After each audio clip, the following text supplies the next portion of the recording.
All right, what is up, everyone? Welcome to Sporter Kings. My name is St. Kramer, Brian the Grizzly, and hopefully Brandon should be joining us in a little bit. He's on a work trip, so in Miami. So in Miami.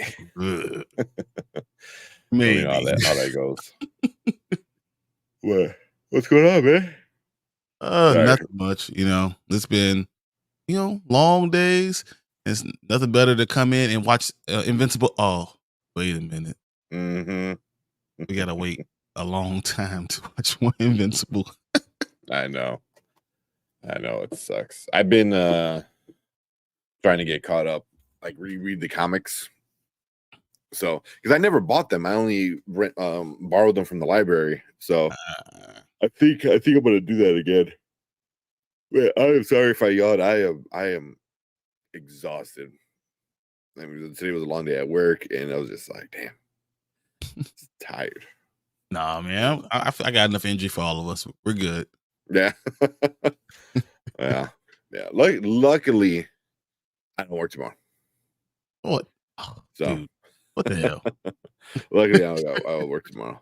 But I am gonna wake up early, because the Lorcana, the new chapter drops. Tomorrow. So I'm gonna go to a few. There's a few Best Buys that I called and went online and said they're supposed to have some of the new stuff. So it looks pretty good. I'm in a lot of groups on Facebook, and like people are showing a lot of pictures like of Walmarts and Targets. They're like, hey, they got a lot of this, they got a lot of that. I'm like, damn. So I'm hoping they don't run into the same problem they had that first time where it was just super low stock. Well, even when I go to Walmart or Targets and all that stuff at least 4 or 5 times a day. So when I stop to get one, yeah, because it's always stuff that we need in the restaurants, because I go to like 5 restaurants, so each restaurant needs something different. So I'll just stop and go and look at what they have, and I always look to see if they have anything. They laugh at me, but at least tomorrow maybe I go in, they might actually have something. Yeah, I mean, there's a few because I'm in like a few like nationwide ones, so there's a bunch, but I'm in a couple from Chicagoland area.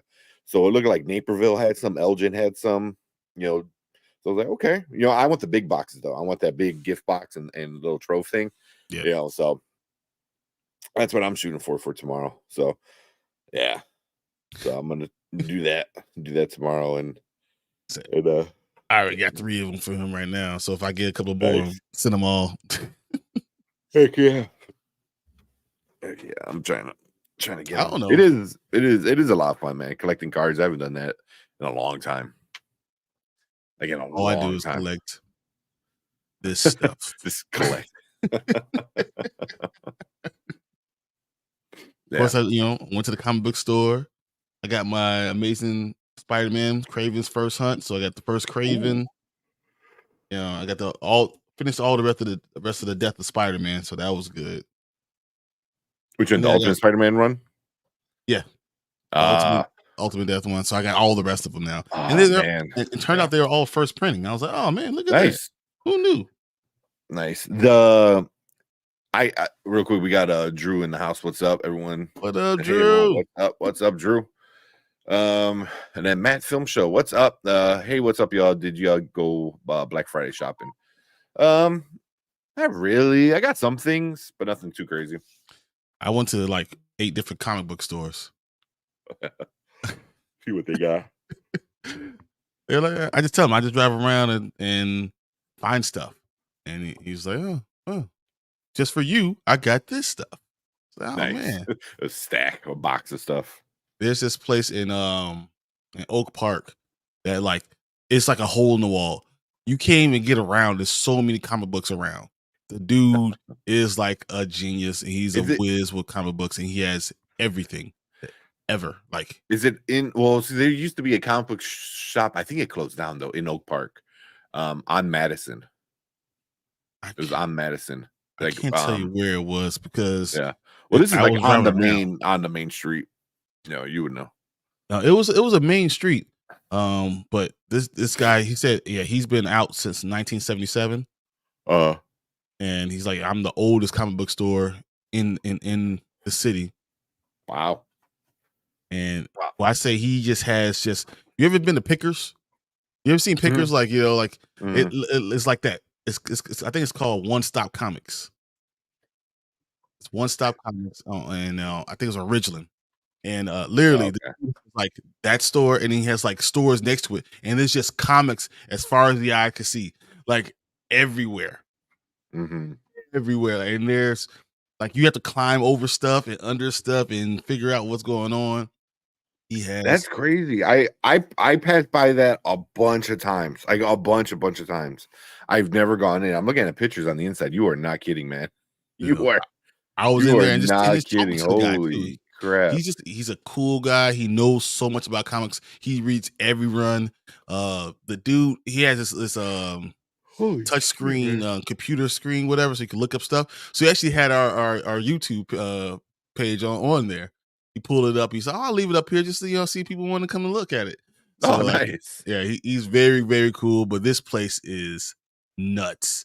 I mean, I literally these are like some of the pictures stuff. Yeah, I mean, it is packed. There's a video.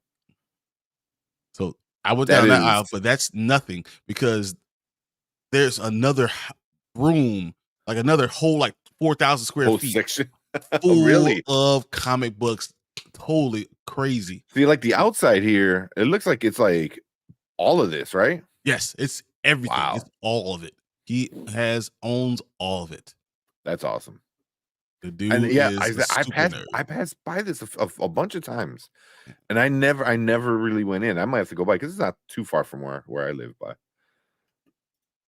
Big old Spider-Man. Yeah, there's so much stuff. Anything you could think of, he has. A bunch of figurines. Cool. Big Thanos head. That's awesome. Well, he has so many Thor hammers. It thought it was Comic-Con. I literally thought it was Comic-Con. He's like, he does all the Comic-Cons around there too. So you can look it up. So you can do the One Stop Comics. You can order his stuff online, and he will promise to ship it in 3 days. And he says, I have everything. Literally. Yeah, so I might check it out. Right? Free promo for this guy, but it was really cool. He ships out of state. He takes care of everything, all the shipping and handling, and it's immaculate. And it's just a guy who just loves comic books. That's always the best, man. Like I mean, I get like comic book stores start because the people that start them usually are comic book fans, and it's still a business, so you got to run it. But I mean, this he's got so much stuff. Yeah, no, he said he started doing this in the 70s, but he had a wagon and he bought 4 and traded those 4 for 10, and he just kept on buying them and buying them and buying them and buying them. And now he has somewhere around 18,000 in one store, and then he had another 8 on the other side. So I was like, you have 24,000 comic books? Like, what the hell? That's probably like nothing. That is cool. It looked like if it was an avalanche, I would have died. just there's no way to get out. I'm looking on the website, and I saw this cover with it's like Batman and Robin, but it's like Santa. Yeah, that's an awesome cover. Yeah, I'm looking at looking on his site. Oh, that's cool. It was a very cool experience. It was cool to just kind of hang out with people. You know what? And I think that's what we miss out on sometimes. Just talking to people. People enjoy the same type of stuff. Like, he knew the Black Panther runs that I enjoy. He knew all about it. He was like, oh yeah, no, I got all of them. Don't worry about it. That's awesome. Come over here. Let me show you something that you don't usually see from Coates. Come on over here. I was like, what? This guy is amazing. So very cool. Shout out to him. Man, I need to get caught up on these. If he doesn't, I might get him, because this is the crossover. So I started reading Void Rivals, which started it, but Void Rivals, and then it leaks into Transformers, and then it leaks into something else. I believe G.I. Joe, and they're gonna do like a whole like shared universe kind of thing. And I started it, and it's really, really good, but I gotta get caught up on it. I think Robert Kirkman is like okay, the guy in charge. Invincible, Walking Dead, and stuff like that. I believe, but he's not. I don't know if he's the writer on this one, but I think on Void Rivals he is. Void Rivals is pretty. It's pretty interesting. I like that one so far. Is he? Yeah, Robert Kirkman. He's the writer. So, but yeah, this is a cool thing to find out someone who has all that information and just kind of pick their brain. Mm-hmm. I thought I was really enjoying that. Yeah, that's cool. I might go over there tomorrow. Yeah, it's everything. That's what he said. Like, dude, I got everything. Just whatever. Think of something. That's cool. 67, got it. Fantastic Four, 67 number 4, I got it. Got 3 of them. All right. Cool. Go get caught up on on some of the other ones that I need. But that's cool. That's where you go somewhere that you're looking for hard to find things. You know, so like when I was looking for Blue Marvel, you know, Adam the Blue Marvel, like I was looking for all those I was looking for number 2. I couldn't find it. He was like, "Oh yeah." He's like pulled a box out like from above, like, "Oh, here you go. That one right here." What the hell? How? And you know where they are. So yeah, I was like, yeah. It's kind of like he when you know the mess and you're the only one that knows like your chaos kind of thing. Yeah, it's like, well, you can't find nothing in here. It's like you can't find a sock, and he goes to a drawer. He's like, "Here's a sock. What color?" That's awesome. Yeah, I'm gonna check this out. That's cool. You gotta have time because there's so much stuff. Don't let them go to that back room. And that's it. Yeah. So that is awesome. What else we got? Brand Davis. Yo, what is up? What's up? But yeah, but Black Friday stuff, I didn't get too much. I got a few DVDs or 4Ks and stuff like that. Nothing too crazy. I didn't realize that the last 2 months I probably bought somewhere like 40 Blu-ray DVDs, 4K DVDs. Wow. And they're all in actually one of my comic book containers. That's just yeah. I wind up well, I sent you that box, so you're gonna get a few more. At least the first 5 seasons, I think 5 or 6 seasons of How I Met Your Mother. That's nuts. I'm gonna be watching them. Yeah. the cases, I got it from secondhand, so some of the cases are broken, but they're so good. So as long as it works, yeah. But yeah, man, I get a lot from second. I sent you guys that picture of just a stack of that I got, and that was from like one Goodwill. We went to one that we haven't been to in a while, and they had a whole separate section of just Blu-rays. I was like, oh hell yeah, man! I don't have to like dig through the DVDs to find the hidden Blu-ray. It was the Tank Kramer section. Like, oh, come on over. I got this right here. You got your section right here. They had Twister on Blu-ray. It was like, oh, come on.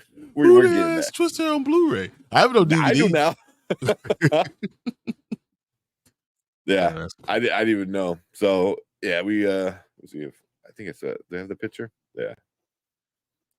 Yeah. So you know the Grinch got from Black Friday on Amazon. Evil Dead Rise Black Friday. Puss in Boots Black Friday. Megan Puss in Boots and Bluey were from Target. They had that buy 1 get 1 buy 2 get 1 free. So, but this is the Bluey's DVD, but it's whatever. But The Heat, The Hobbit on Blu-ray, Plan 51, Twister, Skyfall, Bridesmaid, Roswell Season 1. That's all Goodwill. Even all up here, Ichabod and Mr. Toad. Dude, I saw this unbelievable. I think it's all 15 seasons of Supernatural in this box. I almost bought it. Why didn't you? Because it was $140. Yeah. That one was $140, and then they had Star Trek: The Next Generation for $100. All of them. It was both Blu-ray. It was 4K and Blu-ray. I was like, how do you have 4K for Star Trek? It was literally the 1989. Where at Half Price Books? Yeah, it was it was half price book. It was half price, and I'm not gonna tell you which one because I don't want to know anyone to go get them. You're probably Naperville. This is Naperville. I haven't been to that one, but yeah, dude. I went up. So over in Garden Wall, I went up buying because that's like super hard to find. It's like super hard to find. I ordered it on Amazon from a private seller, and it came in like 2 weeks later. But over the Garden Wall is like a must watch for our Halloween yearly thing. Love it. Love that movie. It's so great. And then Hero Season 2, because I had Season 1, but it was like $3. The Snow White is the Blu-ray with but the Diamond Edition. So it has the sleeve and everything. Oh man, brand still sealed. still sealed. At Most of them are Goodwill. still sealed. People don't just give away stuff. I know. Yeah, Book of Eli.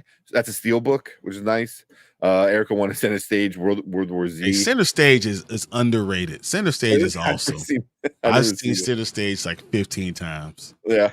My wife is a dancer. My wife actually was a ballet dancer in college. Yeah. So yeah, I watched Center Stage before her. Nice. Me before her. Before I even knew her, I saw Center Stage. Yeah. So I found Erica found the Batman The Dark Knight Returns, the deluxe edition. So it's part 1 and part 2. That was on clearance in Half Price Books. So I think we got that for like $4. Well, I was like, damn, and that's one of my favorite Batman stories, obviously. But yeah, Elemental, that one was at the Target, but not Target, Walmart. It was a Walmart exclusive. So it has like the holographic front thingy. Yeah. So a bunch of other stuff. Like we're looking for a lot of Disney stuff too, you know. It's so heavy. Oh my God, it's so heavy. But this is just like the last 2 weekends or something like that. So it's not like I'm trying to build my. I need to get that. Blue Beetle. Nice. Yep. Mission Impossible. Logan. Yeah. Shawshank. Yeah, that's the one. Chronicles of Narnia. Yeah, I'm not a big fan. I love C.S. Lewis. That was the first book I ever read. Yeah.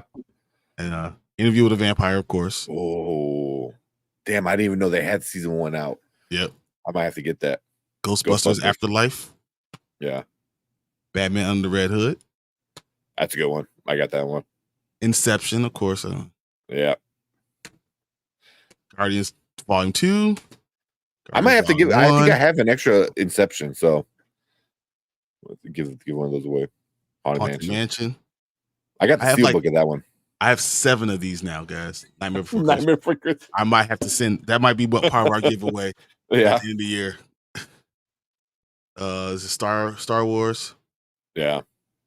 I think Dave Show did his DVD picks, and he got all 3. Yeah, I got all 3 of these. You got 3. Yeah. This one is Zombieland. That's Zombieland? Yeah, it's a steelbook. Huh. Fifth Element steelbook. Yeah. That's Creed. I have so much other stuff. The Last of Us, Supernatural, Elemental. I have another Last Dragon. Wow. You got 2 Last Dragons? 2 Last Dragons. I have Avatar. I have 2 Legends of Korra. Starship Troopers. All the Gargoyles. Because I found all. Well, you're missing that one volume, right? I've been looking, man. I actually found it. You got it? I found Where? No, so I actually found it at Half Price Books in Orland Park.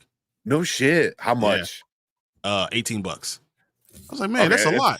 And he was like, well, usually you find it for 80. I was like, so. Yeah, because I remember when that's why you didn't buy it right away, because you're like, yeah, it's like super crazy. That's a good price. I mean, it's a little bit pricey, but to have the whole collection though, it's worth it. So because the other ones you paid what, $10? Yeah, exactly.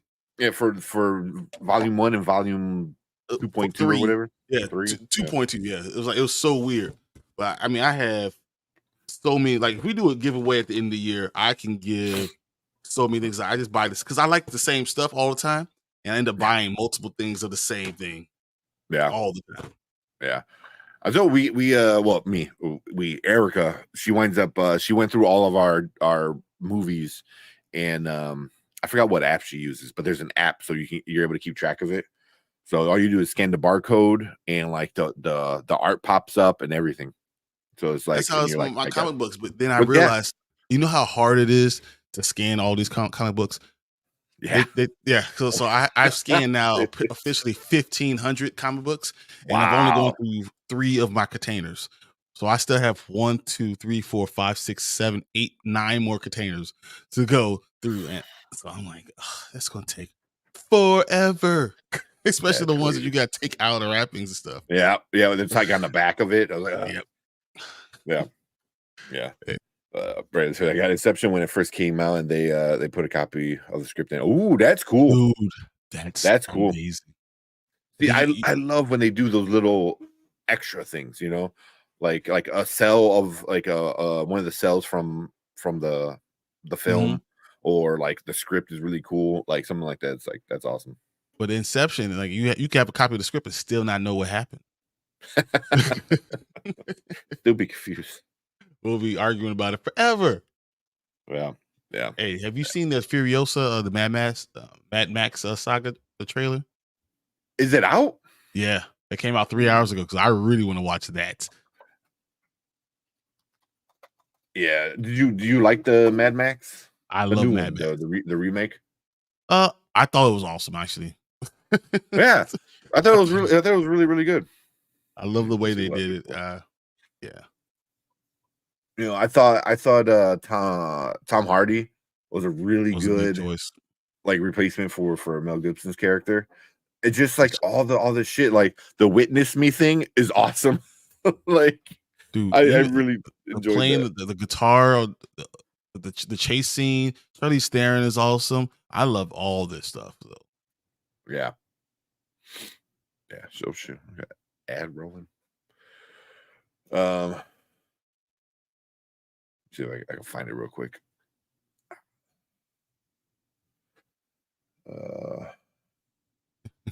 Lisa Frankenstein. Derby says, "Thank God it's not Monday. I don't have to torture myself with the Bears again." Honestly, we all were tortured. Seriously.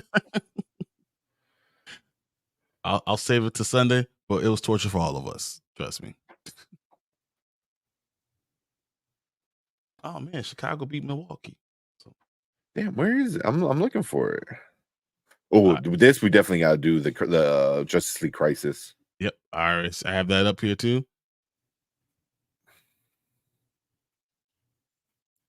Are you going? What movie's coming out this weekend? There's something that's coming out this weekend. I can't think of what it is. Let's look at my tickets. What did I already purchase?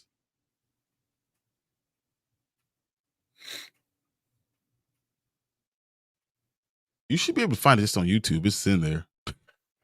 Yeah. This week. There we go. Lots of Warner Brothers though. Ugh. Yeah, I know. I saw that. Godzilla -1 comes out. Yeah, that comes out this week. Yeah.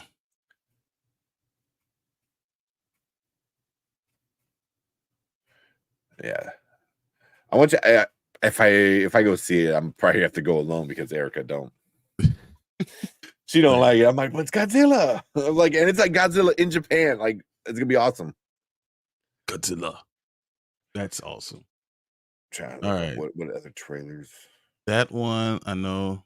The Justice League one. I'm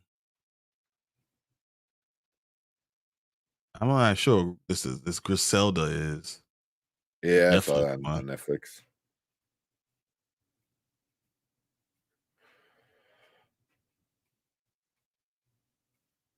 Oh, real quick, since we don't get like any Gen V or anything like that, you see the another spinoff is coming from The Boys.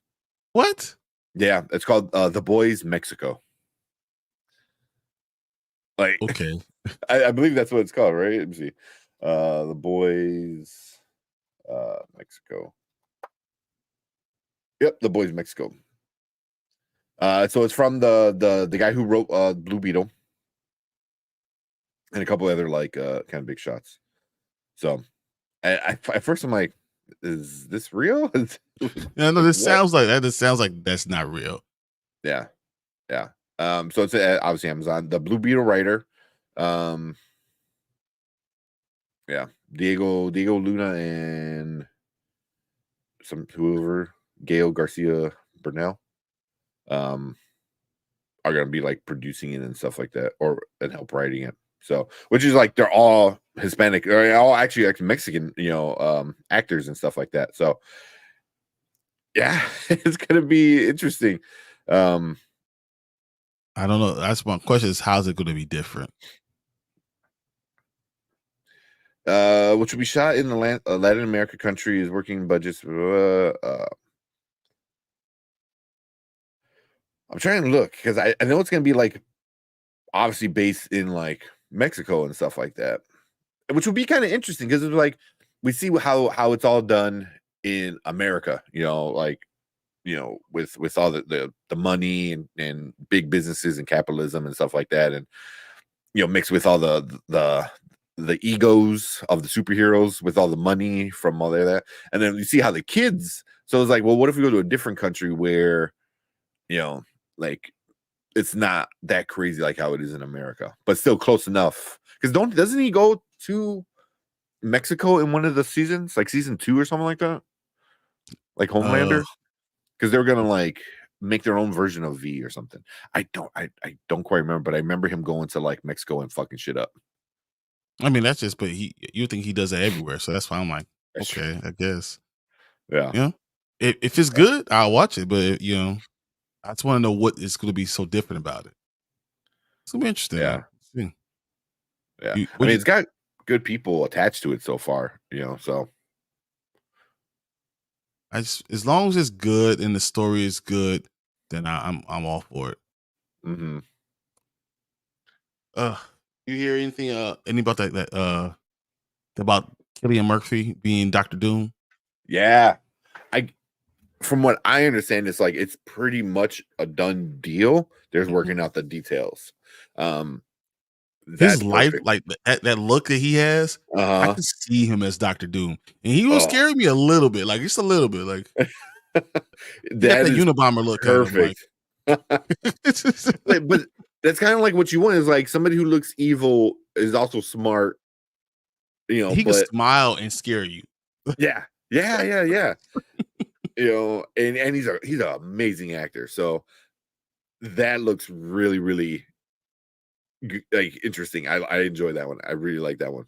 I'm actually surprised that you could get an actor to that level of actor that I want to be Who's Doctor Doom, because Doctor Doom. So I what I hear is the whole King being eliminated from from those movies was overstated. He's still going to be the main bad guy. It's just going to be Killian Mhm. Murphy is going to be, or sorry, Doctor Doom will also be partners. So they'll be like bad guys. Like they will, that will be even huger. It's a bigger world. It's brilliance everywhere and it's Yeah. power. So it makes it even bigger of a thing. And Marvel is saying that this was always part of their plan, that Doctor Doom and Kang were going to work together Mm. to do a lot of these I things. like that. I like that because then you're also bringing in another bad guy. Because that was like one thing that Marvel always was stuck in was like so just one bad guy. You know what I mean? It's like at most you had Thanos kind of in the background, but each movie was just like one bad guy. The focus was on one kind of villain. Mm. So now I wonder if they start introducing more villains, and it would make more sense as a story too. It's like, oh, why isn't Iron Man over here? Well, Iron Man's dealing with this guy over here. Yeah.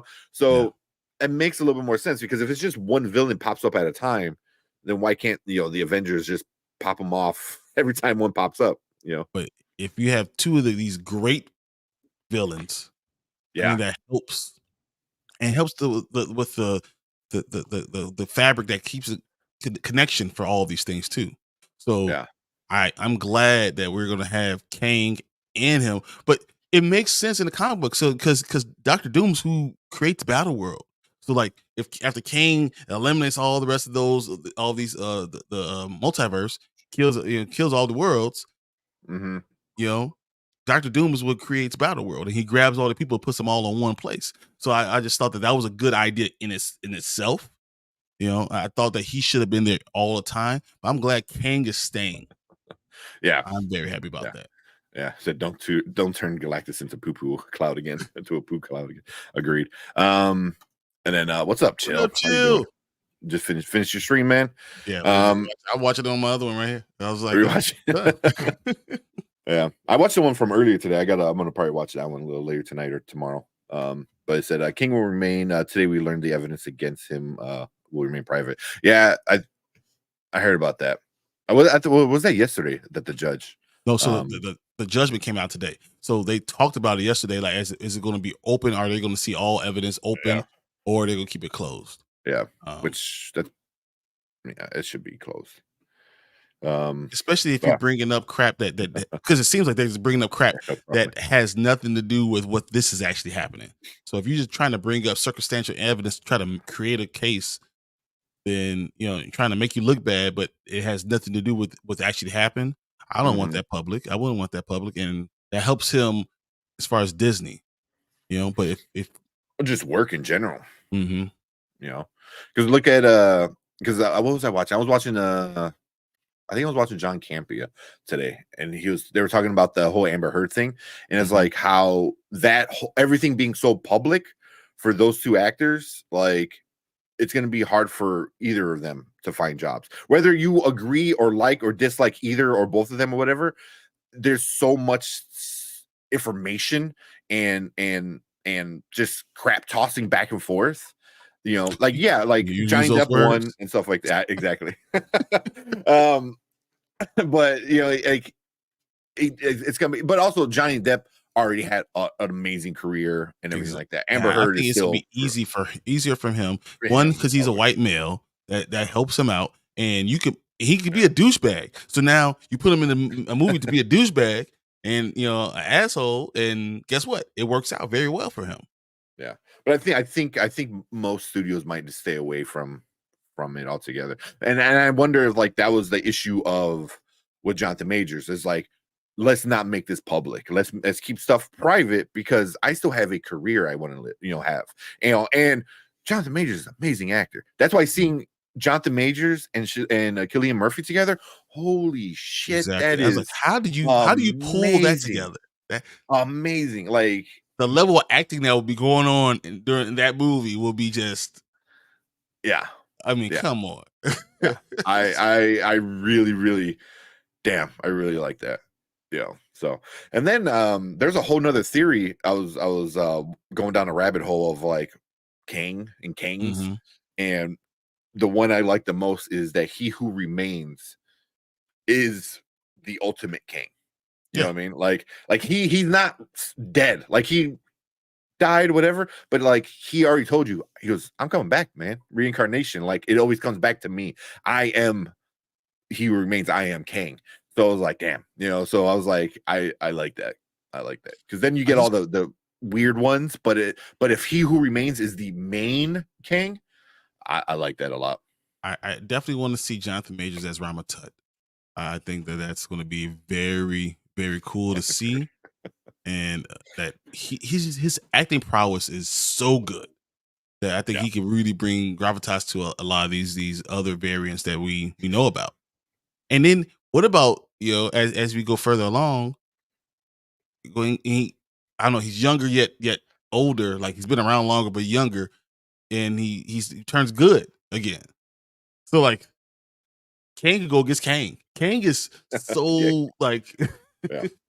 Well, it would be it's cool if to crazy. have like a good version, like if Victor Timely is like sticks around and is a good version, So I don't know how they're gonna do it because now I was watching I was watching an actual scientist. I think she was like a physicist or some shit like that. Okay. And she talked about like the whole like the paradoxes that comes up in the show, and stuff like that. And that was like a question. She goes, well, since you see at the end of the show he doesn't get the book thrown back in, does that not repeat the cycle, or Victor Timely that we already saw in the show still is who he is? Like it depends on how you want to go with it, but either way it's this paradox or this paradox, and she had names Yeah, for but both of them.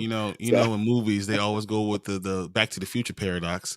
So that means it created a new level, A new like timeline, yeah, which is timeline. you know That's but where everyone gets yeah their too. physics from. Yeah, exactly. I just want Galactus MCU, but they'll never do it. I think they will. I think they will. But you can't make him a big bad because it's going to be very hard to do. But I guess they did do Dormammu, so maybe they can do it. Yeah, but Dormammu was cool, but he had like an avatar or like that worker. I forgot who the villain was, but yeah, he did. But you know, remember when Doctor 'cause it was like, Strange flew up yeah, there and yeah, got him in the time loop, and Dormammu was yeah, doing all those things, but you had the CGI that allowed it to do those things. yeah. But I would want to see like, but also I wouldn't. I think they would do it because we already see the Celestials. Mm-hmm. You can already we already seen somebody who's like as bigger than the planet who can literally crush it with their hand and kind Caecilius, of yeah, thing. he was So, Caecilius. yes, Yes, yeah.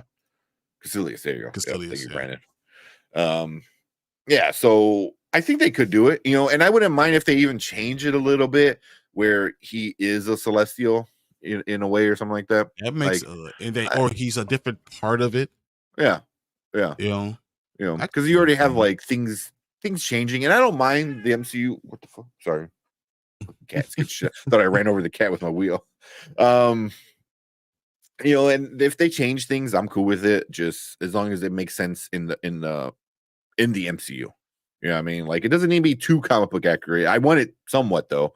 Obviously, you don't do something completely stupid, but if you change it slightly to make it make sense in the MCU, that's fine. If he's a Celestial but a different version, he's like, no, I need to eat you baby Celestials, because isn't that what we found out? What like most planets are just like eggs, I mean, we right? see eggs over there, and then we also saw So all he wants is Quill's scrambled eggs father, for breakfast. Peter Quill's dad, and being a god Yeah, little the G, god. Well, so yeah, I think they're gonna do Galactus. I think they're gonna do a Galactus. Well, they're already doing the Silver Surfer, and that's like They're I know doing, Chill made a few videos about that. And the rumor is it's gonna be a female Silver Surfer. Jesus. which I Um, don't care about, but there's one Silver Surfer, like one main Silver Surfer. And I yeah, feel like when you do that, you should always start with the main one and don't go be. It's like that's like doing never having a Batman. The first one you're gonna go into is Damien. Damien. yeah, yeah, You're like, why? yeah, exactly. Yeah, yeah, because they have other what are they called? Heralds. Yeah, Heralds other of heroes. Galactus. I know there's like a few females. Wasn't I think Hulk one Mm. or something like that. Even Thor was one, I think. I can't hear you. Muted. Yeah, I was yelling. Oh, okay. Oh man, we would get Silver Surferette. Surf Zephyr. Yeah. So I really don't know too much about Silver Surfer. I feel like the MCU is kind of buying into this whole like this whole ignorance of the MCU stuff like that is what it is. It's ignorant, right? But Mm. but they are buying into it by taking these Doing known stuff like that. entities and making it like they're doing it on purpose. Yeah. It's like I don't know if they want the attention or they're really trying to give these characters a chance. That's weird for me. I don't know which one is. I feel almost like they're playing into their hand to get Mhm. more publicity sometimes. Yeah, like any press is good press type of thing, even though it might be like bad and angry. But I doubt you guys watched the Disney town hall the other day. I believe it was two days ago. Iger came out and he said some shit. Like one he talked shit about Bob Chapek. He goes that like he was disappointed and blah blah blah, whatever, which we all know. But he kind of said stuff about quote unquote, like he didn't call it woke, but like what fucking all these other people are calling it. But it basically said like we need to get back to telling a good story, and any message should be secondary to a great story. So he kind of made it seem like like any kind of like representation, like I know like children, this temporary representation, like no, he's a Korean guy, that's cool, like he's not in the comic, that's fine. I wonder if he's going to come in and start to change this again. You know what I mean? Especially like, what's his name? Kevin Feige, is kind of back in charge again. There's not middle management. So, stuff like all this stuff we're still seeing, that's from JPEG's like regime. It takes a while for things because people are like, oh, it's been a year already. These movies take Dude, 4 or 5 years, so a lot of the yeah, stuff is the pipeline, and you spend hundreds of millions of yeah, dollars on it. So you have to get it out of the pipeline. But I just feel yeah, like you're buying into, like you're creating more hate on purpose instead On of purpose. giving these there are characters out there that you should be using, Mhm. that you should be promoting, but you're trying to do just kind of poke the bear Yeah. just because. Yeah. Yeah. Like if you want representation, like I do agree with Chill, then use an actual person that represents what you're trying to tell. You know what I mean? Like if you want a female lead, then use a female lead. Don't gender bend. Not saying that it's a bad thing, but it's all temporary. You know what I mean? Because then it's hard to say, like, if you want a gay character, there's a decent There's amount of gay characters it's in enough. Marvel. Iceman comes to my head, like, you can do that, it's like, But then I get mad at like not I can't get a good Storm movie.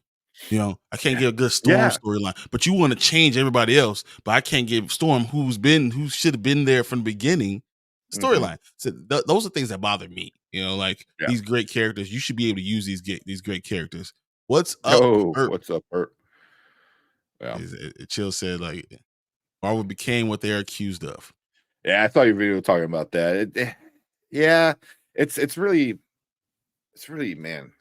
It's rough, and it's hard to like fight things, and then when it starts to be like it's all they become, it's a weird like middle ground kind of thing. I don't know.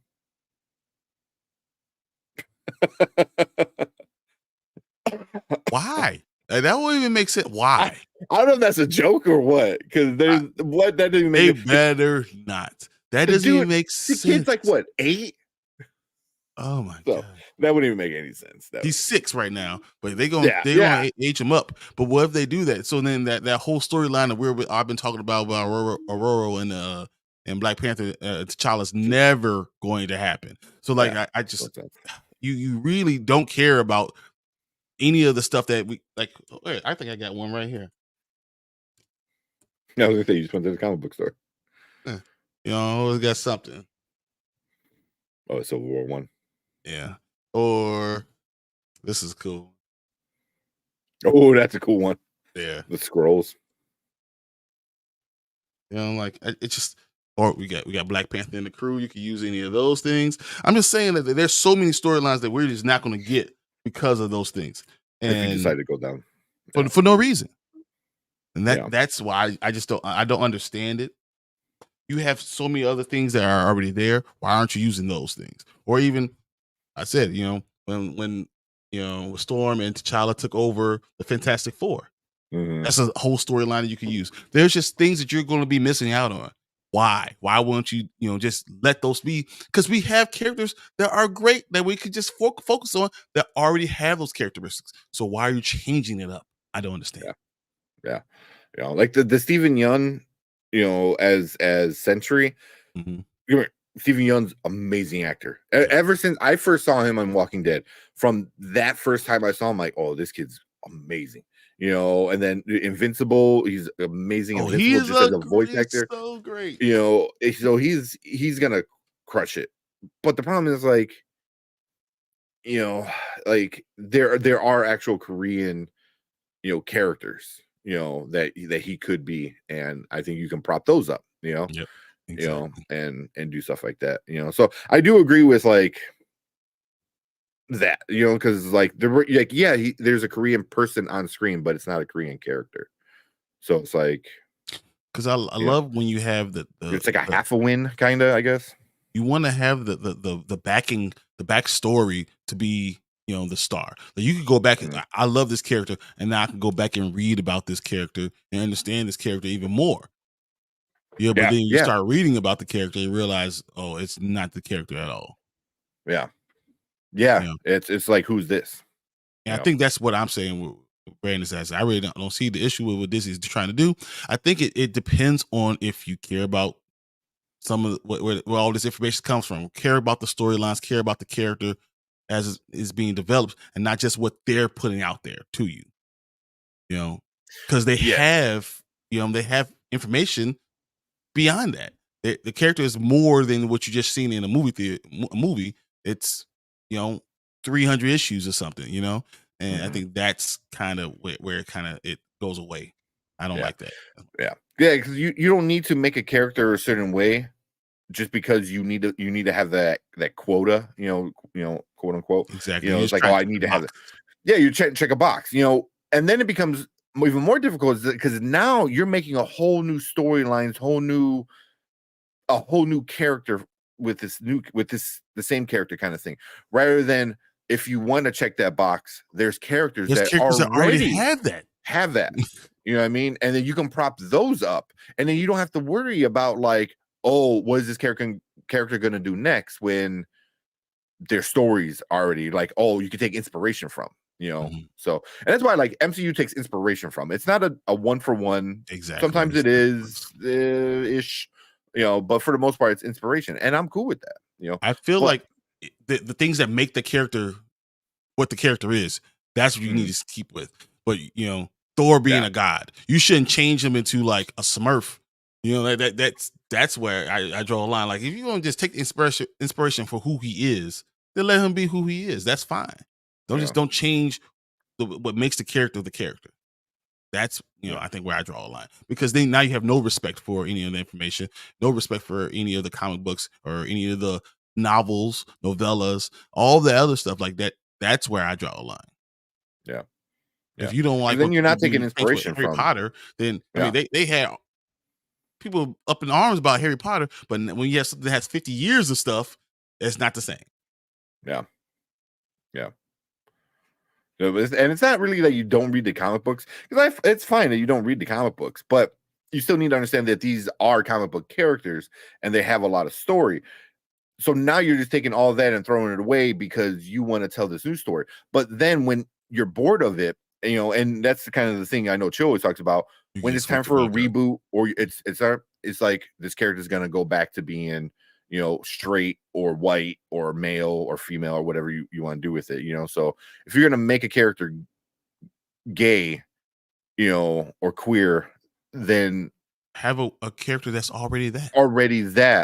And then you can build on that, and then you don't have to worry about like losing it. You know what I mean? Like, who's what's her name?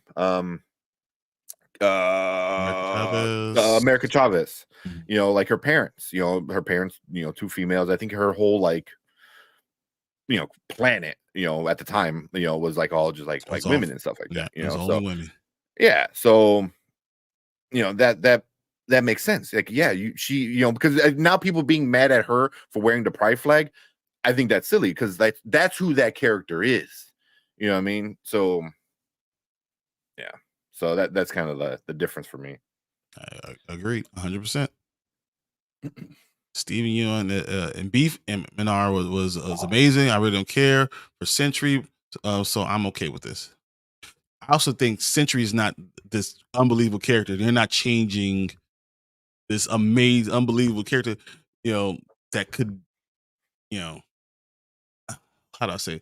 I mean, if you're okay with them changing Kang, you should be okay with them changing Sentry. Yeah.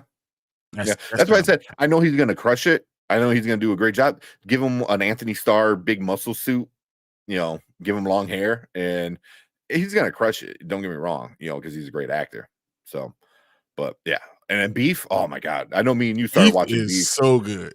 I finally finished it like a while ago, and I was watching it like this.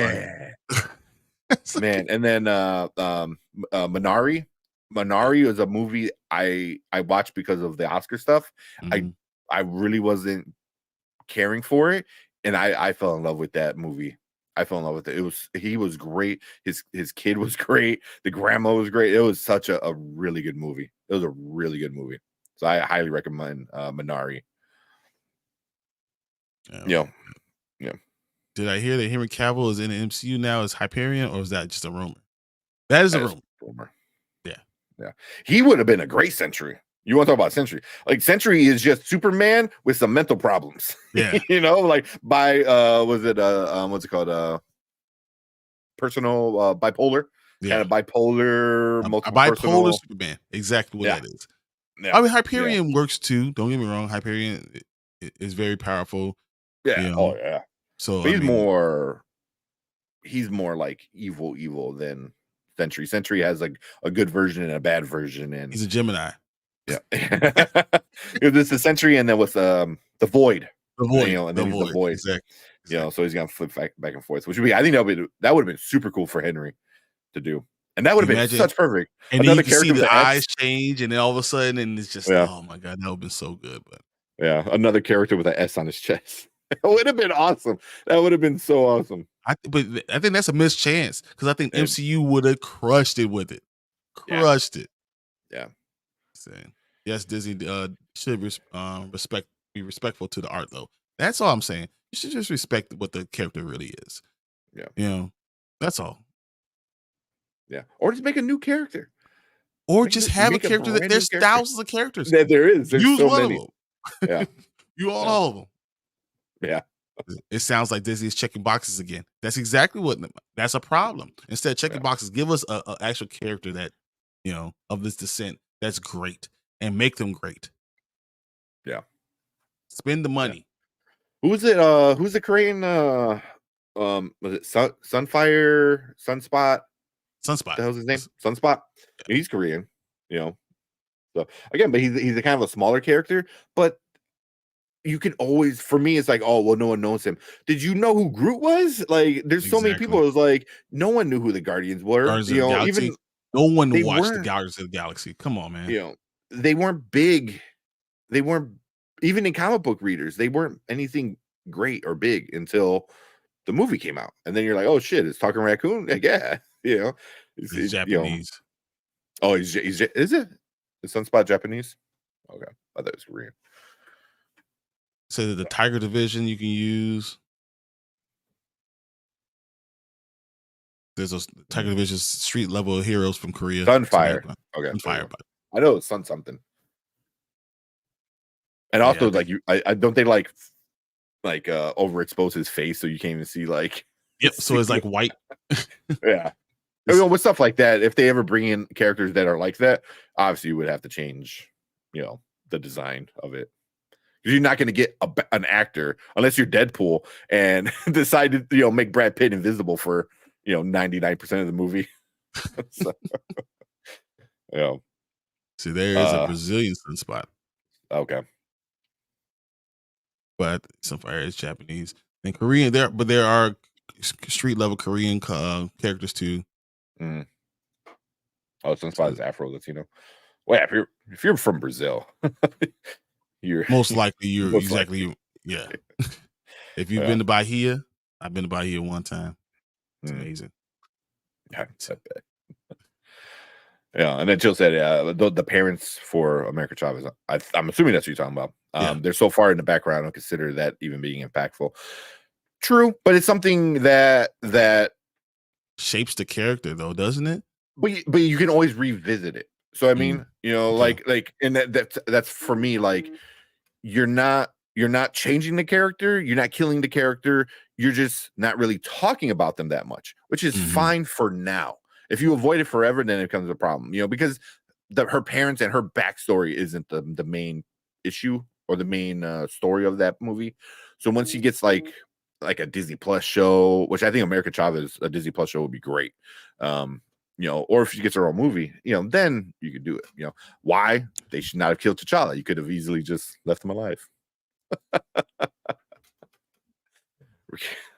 I love Elle so much. Oh, what's up, Elle, what's up? I'm glad to see you. That's awesome. You got it is.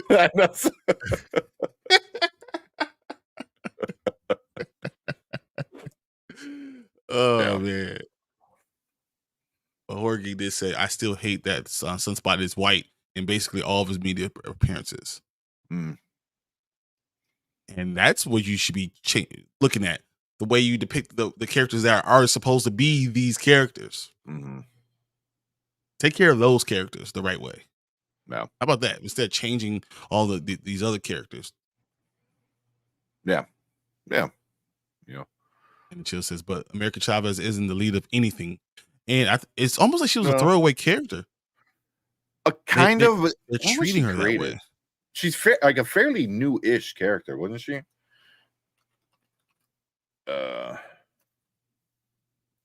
spell her name? I cannot spell today.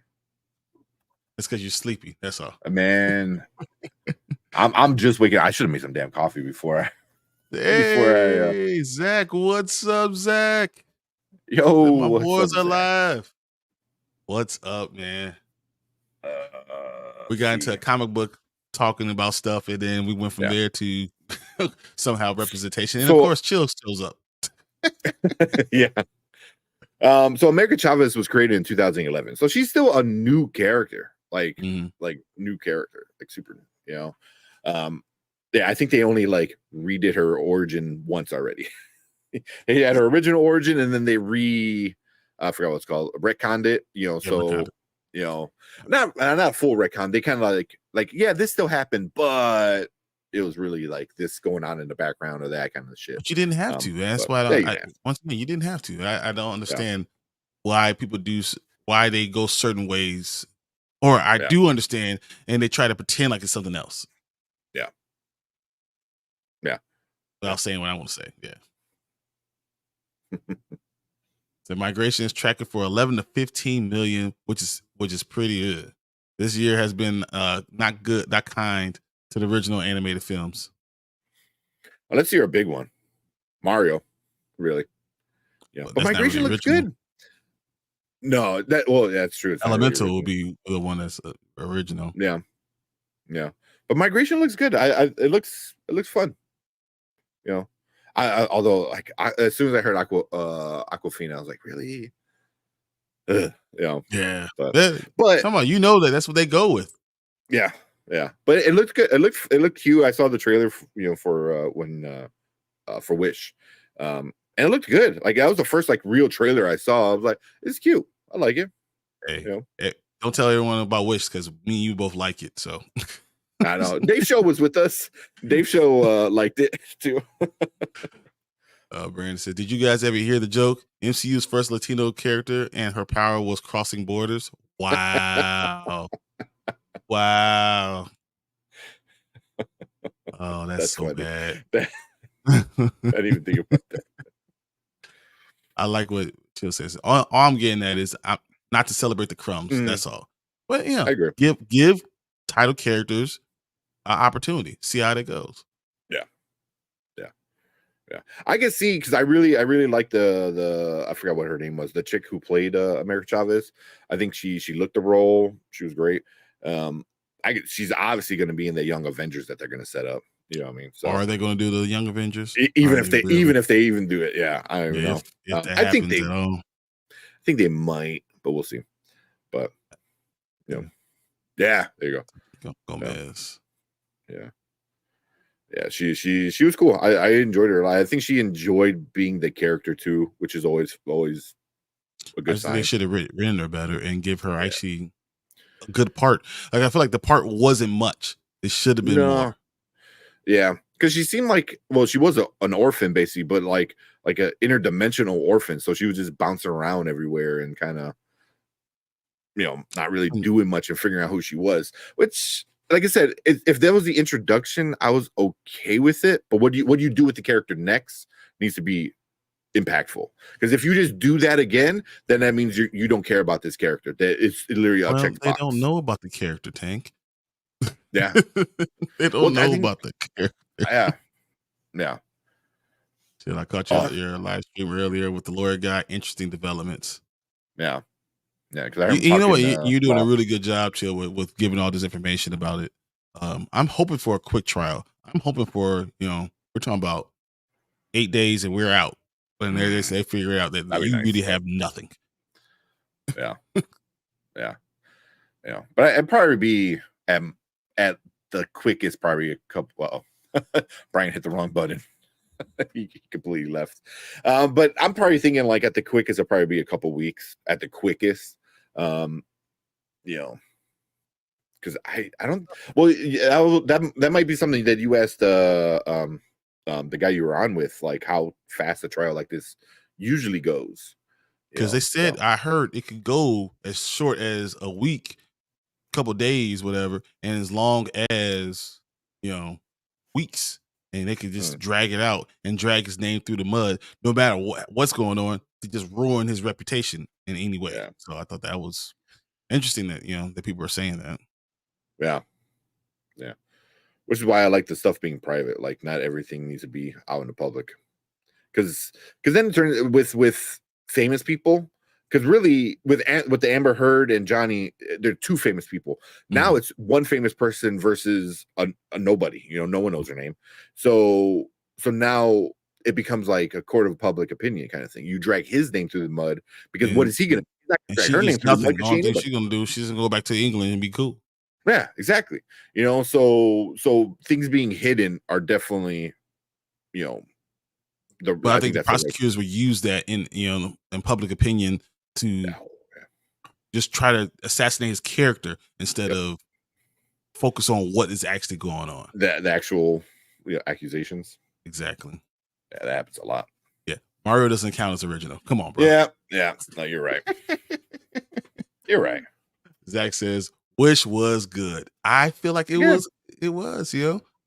Once again, we didn't take guy in an argument about how good, but it was like I'm like it's a B plus, and you're like it's an A. I'm like, no, it's B plus. That's what it was. Pretty much. Also, so the video was supposed to come out today.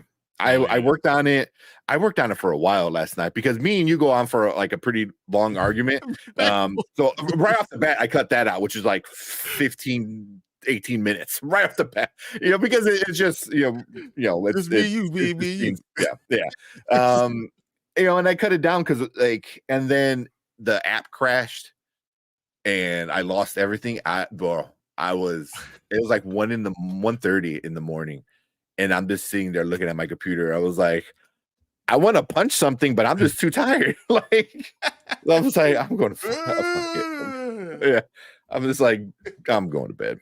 So I got to work on that. Hopefully that comes out this weekend. But I thought it was a good conversation. But oh, really?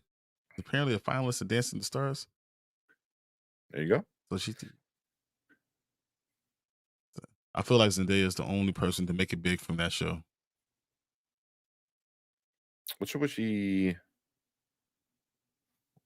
What show? Well, she was a Disney kid, wasn't she? Yeah, she was. I mean, so we had who was it? Something Undercover. Oh, Casey Undercover. Casey Undercover, yeah. Mm-hmm. Yeah, I mean, like a lot of that, like that's Disney stuff that I never really watched. I was too old for that and didn't have a kid, so. I mean, I could blame my kid. The only one I could even say I watched that was on Disney, like, the famous Jet Jackson, man. Well, I was gonna say, like, you were older. I was like 12 then, so it counts. He was my first superhero. Not in 1988. You're 8. Like, well, I was in 8th grade. I think you were probably 7th grade. Yeah, in 98. Yeah, that's fine. It's not like you were like graduating college. Yeah, no.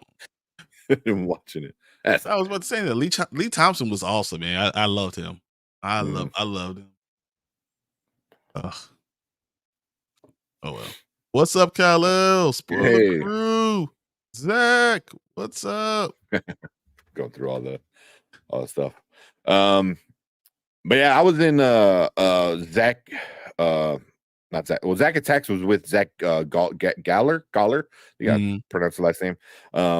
He's super fun. Like kind of guy. Movies. Yeah. And Zach. So they end up bringing up some older movies, and I know Zach is doing his catching up on old movies, and they had brought up some references of the Goonies, and Zach didn't know. Zach didn't watch the Goonies. Of course, he didn't see the Goonies. If he didn't see half the other stuff, I mean, yeah. And then they brought up Sandlot, and he didn't see the Sandlot, and I'm like, oh, but. Usually I'm kind of scared when Zach Attacks like watches movies that like I really love. Those two I think are definitely up his alley. Those two are definitely up his alley. Those are, I can see him probably. Nobody's seen the Goonies. What? Hello. Everyone's seen the Goonies. Oh yeah, man. Zach and Zach. Yeah, Zach and Zach. Yeah. But yeah, no one's. No one's seen Sandlot either. Dude, I watched Sandlot like 3 weeks ago. What you talking about? It's been a while. It's been a while, like 3 but weeks it's ago. great. Yeah. Yeah, it is. You You know, haven't seen either of them? All right, man. You and Zack Attacks need to get together and have a little a powwow. We need to talk yeah. about this. Yeah, because both of those are great movies. Said, don't be Be scared. You've Every already time, ruined man. multiple things, man. You already ruined, like, Princess Bride is great. Princess Bride is amazing. Yeah, Oh my God. Yeah. So yeah, there's You heard me but right all the there. at least I'll give you this. All the ones that you kind of not want to say nitpick. The ones that I love and you're kind of like they're okay. They're older ones, Clockwork Orange. Obviously I'm not watching that as fucking 10-year-old or whatever. Although I did watch it when I was like 13, so out of that counts. I watched a lot of movies that I should not have watched at my age. Watching. A lot. But Goonies and Sandlot. I know he said yesterday he was a fan of like coming of age movies, and those are two great ones. Never seen Stand By Me either. Wow. That's another one, man. If you don't cry at the end of that movie. Ugh. So a watch along, Zach. So, okay. There you go. All right, I own the Princess Bride now. I loved it. I loved it. Dude, I love Princess Bride so much. Hold on. You can pull out like 5 Funkos.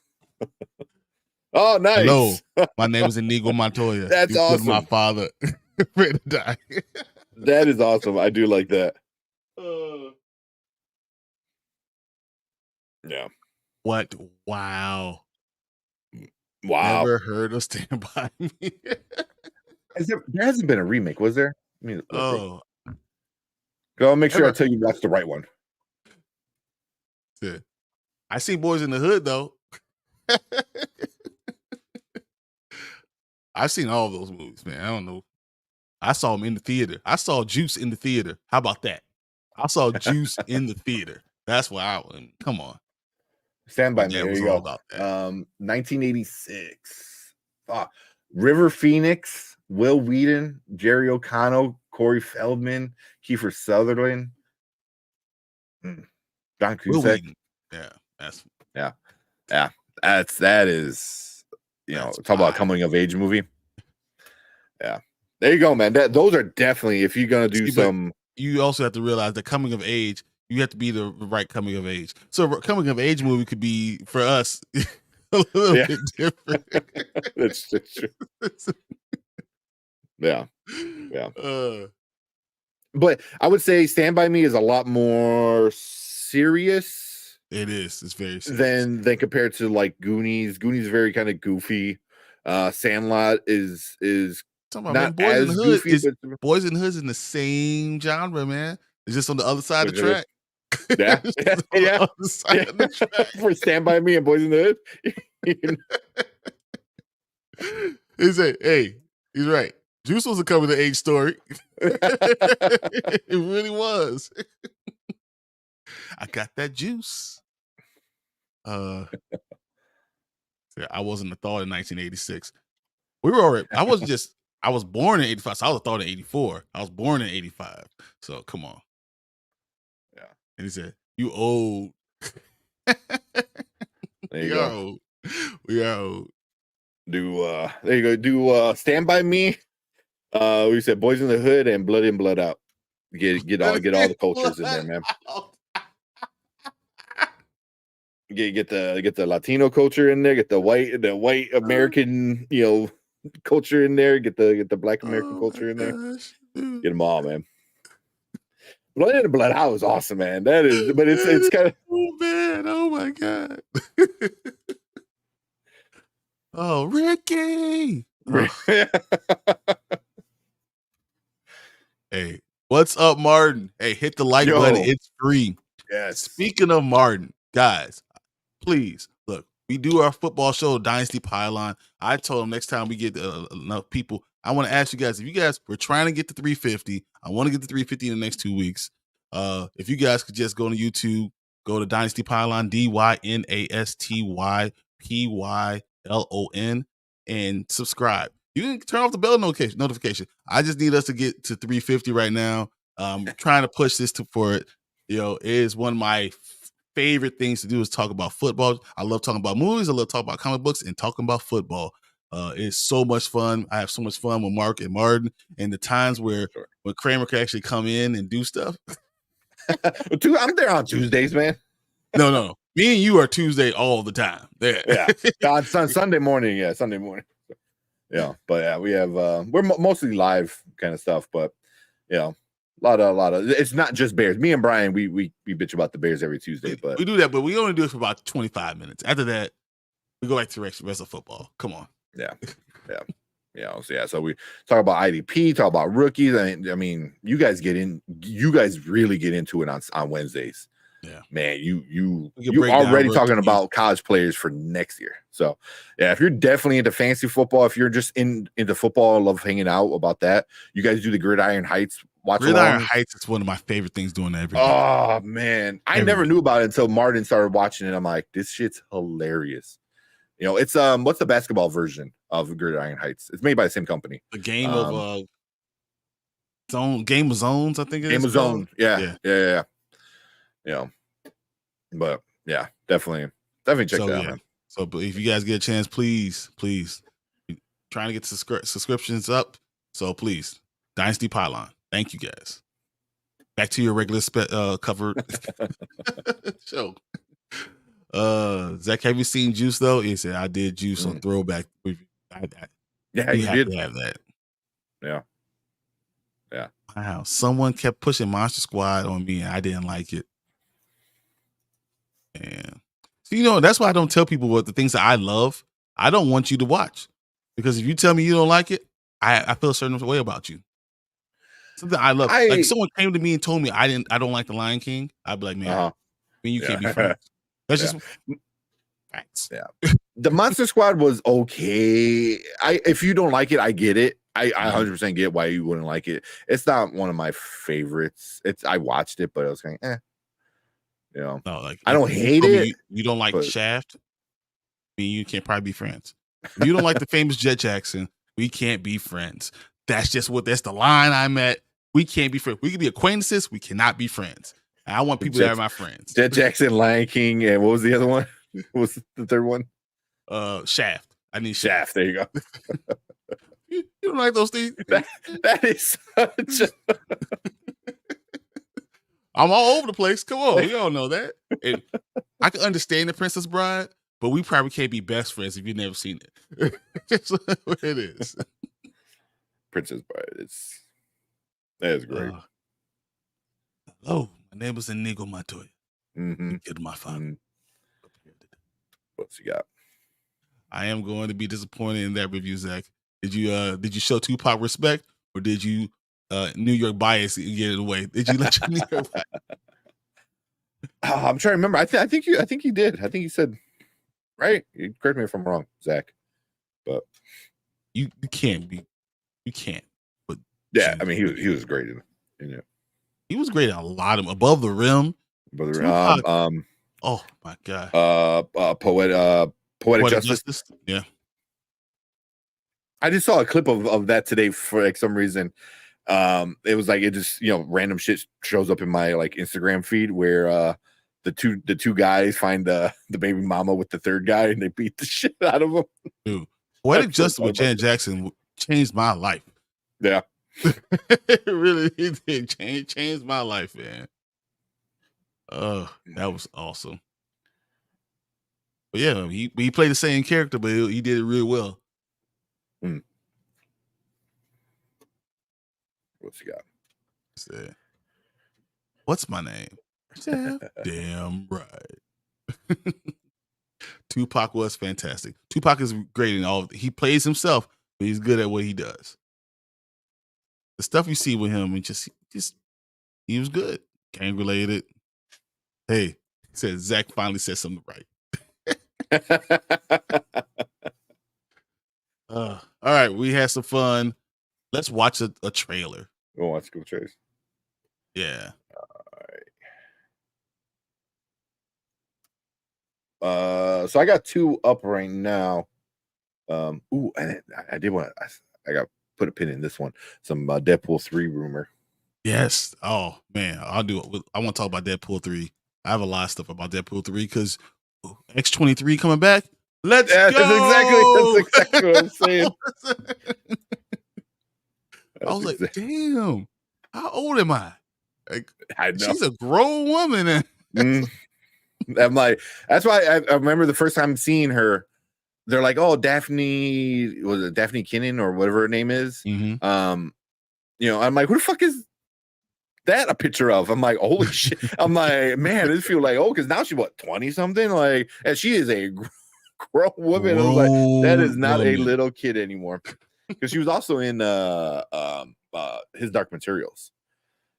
She was the main character in His Dark Materials, which is, oh God, man. Guess how old she is? She's gotta be like 22. 18. Ain't no way. 18. Wow. Yeah. So she's still pretty young then. Yeah. Yeah. But yeah, it's just, usually you can kind of tell, it's like, oh yeah, still have like the baby face or some cheeks or something like that. She doesn't look anything how she did back then. Like she grew up. She grew up. She's gonna be in the Acolyte, I know. Yeah. The new Star Wars thing. Mm-hmm. But I would love to see her come back as X-23. I think that'd be a really cool character to keep it going. Yeah. Yeah. Well, can you imagine her? Well, see, we're talking about it, might as well. Yeah, might as well keep it going. Her meeting another version of Logan, but Logan doesn't know. Like the hurt that has to be on her, you know what I mean? Because she loved him, like that was her dad, to her that's dad, you know what I mean? And he sacrificed himself for her, and then now he sees, him again. She goes, oh hey, yeah, but I mean, still, even as a dad, he was still a dick. So like, 100%. It's Wolverine. She'll be like, he is my dad. Yeah, but that'll be really cool because I can see her like jumping in and like trying to go after Deadpool, but see her in her suit would be really cool. Like give her the suit, because if you already give him Logan or Wolverine his comic book suit, might as well give her hers. And, have her go fucking crazy on Deadpool. So yeah, that'd be really cool. But it's not confirmed, is it? I just saw all the rumors that she is going to be in, but I haven't seen confirmation of it. Yeah, it's just a rumor. It's comic book movie game ramp. Like it's no real, It says it's closed the deal, but you just don't know if it's true. Yeah, I mean they're saying that about everyone. They're saying that about Jennifer Gardner and Elektra. She's gonna be in it a bunch. Like, I'm just afraid they're gonna do what we did with other movies and just promise us everybody, and we don't get that. I will say this: the fact that Deadpool's the only movie we're gonna get from Marvel, it kind of makes sense. Mm-hmm. So, can we get some toast? Which is kind of like it's my time to shine on Twitter. They break all the news. Does sound like a deal has been made with Daphne King. She will return as Lord Kinney, X-23, and Deadpool 3. So, they don't miss much. Can we get some toast in my time to shine? Hello, don't miss. Yeah. So, I'm for it. I think that'd be really, really cool. That'd be really cool, actually. Although he did say they're not going to touch. Well, I guess he said they're not going to touch that Logan that died. They're not bringing him back to life, but they didn't say they're not going to mess with other characters from that movie, right? Exactly. And I guess it technically doesn't even need to be that X-23. It could be a different X-23 from a different universe, where she, like in the comic book, she becomes Wolverine. So, if he's got a Deadpool's got to fight a bunch of Wolverines, it would make sense if X-23 is one of them. I think I'll love that. I would love that. But I would scream like a little schoolgirl if they bring in Dakin. Just a dude with a dragon tattoo and a mohawk and 2 claws. If even if he just flash, by him really quick and they just show him, man, people will be pissed. People will be pissed. I would be. I mean, it's a little bit, but I think more or less it was like tell whoever's running the screen, like rewind it. Dude, they're gonna like literally go through all the characters. They're gonna kill everyone else. That's why I honestly think they're gonna kill everyone off.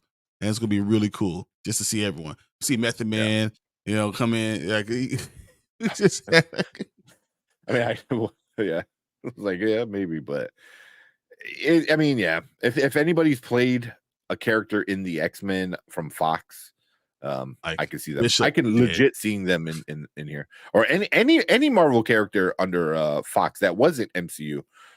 I can see them just coming in dead. I'm gonna kill you. I'm gonna kill you. I'm gonna kill you. So, yeah. Well, I wouldn't mind getting like Lou Ferrigno, paint him green one more time. That'd be kind of cool. They're bringing all the old Marvel guys back to say goodbye. Watch people start saying they want old Marvel back if it's really good. I think it will be good. Yeah, but it's gonna be good because you're killing them. But I think it's going to be good because this is the only movie they're going to be focusing on all the greatness on it. So Nick Cage coming back as Ghost Rider. I'm not for the man doing everything else. And the hair plugs. I gotta be into. Yeah, I'm down for What up, Kenny? Hey, what's up, Kenny? What's going on, man? All right. Now we can go see this trailer. Watch this trailer. Since we're talking comics, we'll do the Justice League one first. Awesome. Let's see, let me get everything ready real quick. Let me know. Can you hear it? Oh yeah. Yeah. Okay. Coming to 2024.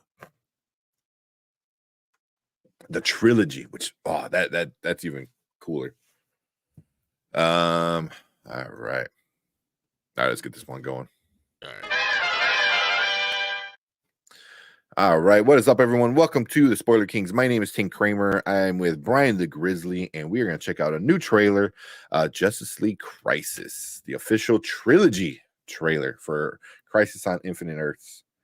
Oh man, have you seen this one yet? Excited. No, I haven't seen it yet. I'm so excited to watch it. I actually went full screen to make sure I don't miss anything.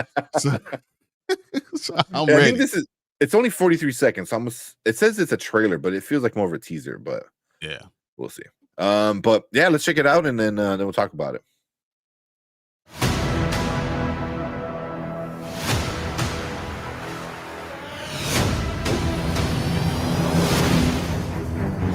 Most of you are aware that you live in a reality parallel to many versions of your universe. I've gathered you all to save your world. Is it as bad as it looks? Yes. You're needed, Kara. Something's about to happen. Something major. The universe. It's all vanishing.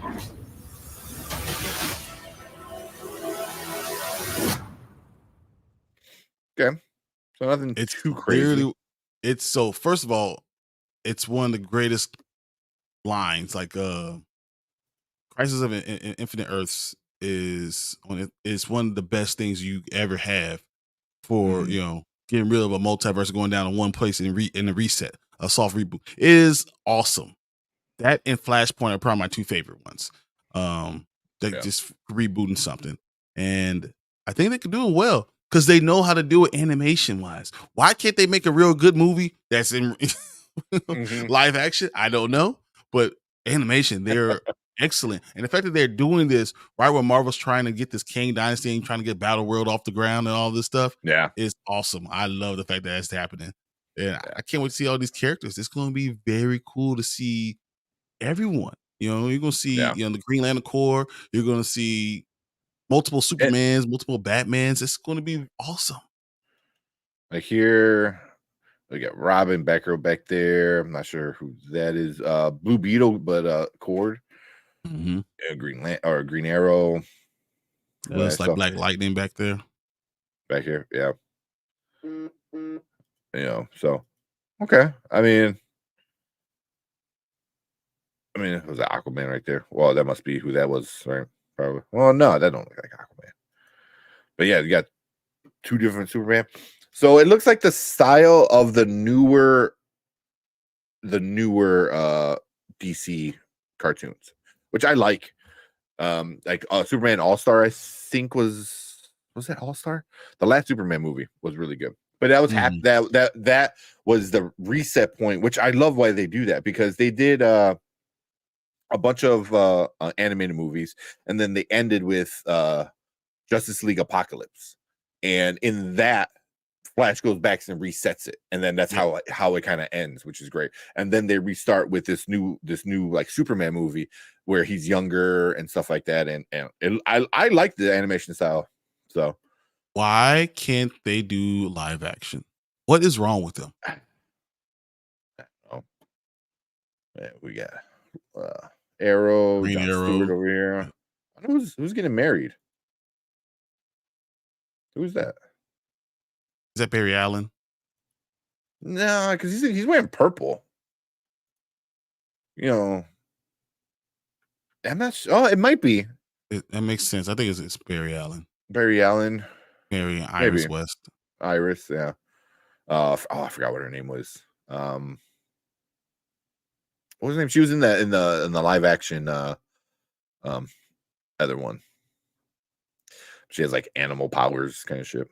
Oh, okay. I know what you're talking about. Oh, I can't think of her name. So looks cool. You know, they go to like the evil universe. I forget what it's called. You know, with Bizarro World. Was it Ultraman? What's that version of Superman? So there's so many versions. I always forget. But it's going to be cool. I mean, it's so many cool characters. I think that's going to be a very cool way to do it. I just want them to do this live action. I want to see it live action. This would be awesome. I mean, the CW did it, and it was very CW-ish, but it still was cool. So if you only could do it for real in real life, it would be awesome. Mm-hmm. You know how to do it animated. You know the storylines. Why can't you just figure it out? Money? I don't know. I'm really hoping, James Gunn figures it out. Because if James Gunn can figure it out, and we get like a really well developed like DC universe, man, that's scary. That's scary on how it could be. It could be great, but they've never done it. It's been around forever, and they've never done it. So it's hard for me to believe that this was actually going to happen. Like I don't know. It takes the right person behind the direction. All the title character. They have all the storylines lined up. It's the best storylines. You have the best characters, and you can't figure out crap. I don't understand how it's possible. I just don't understand. But that's again, Vixen. Animated, they're great. Thank you, Zach. It's Vixen. Yeah. I mean, that's why I think it takes a person who at least read a comic book. Not always. Don't think me. Christopher Nolan, I thought, made great Batman movies, and I highly doubt he read a Batman comic. I could be wrong, but he doesn't seem like the kind of guy that would read comic books. But I could be wrong. But what's his name? James Gunn. He kind of understands the characters. At least when especially with Guardians, it was right up his alley for one. So those characters fell in his lap, but what he turned it into, at the end, it really wasn't all about the jokes and stuff. There was a lot of heart, a lot of seriousness, a lot of like things that make you like question, So the question is, can you do that with real strong characters? Yeah. I don't know. Yeah. So, but that's the live action, like you said. Hopefully we can get it, but the animation, they've been knocking it out of the park. They've been doing it for 30 years. Yeah, for 30 years they've been killing it. Yeah, the best stuff. I was back in my DVD collection. I got Batman Mask of Phantasm. I got that. Come on, I say the Red Hood. I got that.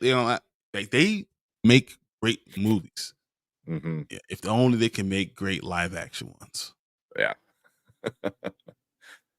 Hopefully that's what we get. But for this, I'm awesome. I'm super excited. We're getting 3 movies. They're all going to tie together. I'm sold. I want it now. But let's see what you guys have been saying in chat real quick. Not too much. Kenny come in, says Crisis looks fun as hell. It does. I think it could be really cool. What if That might be asking for a lot. But I was like, because you know how James Gunn wants everything to be tied in, which is a lot.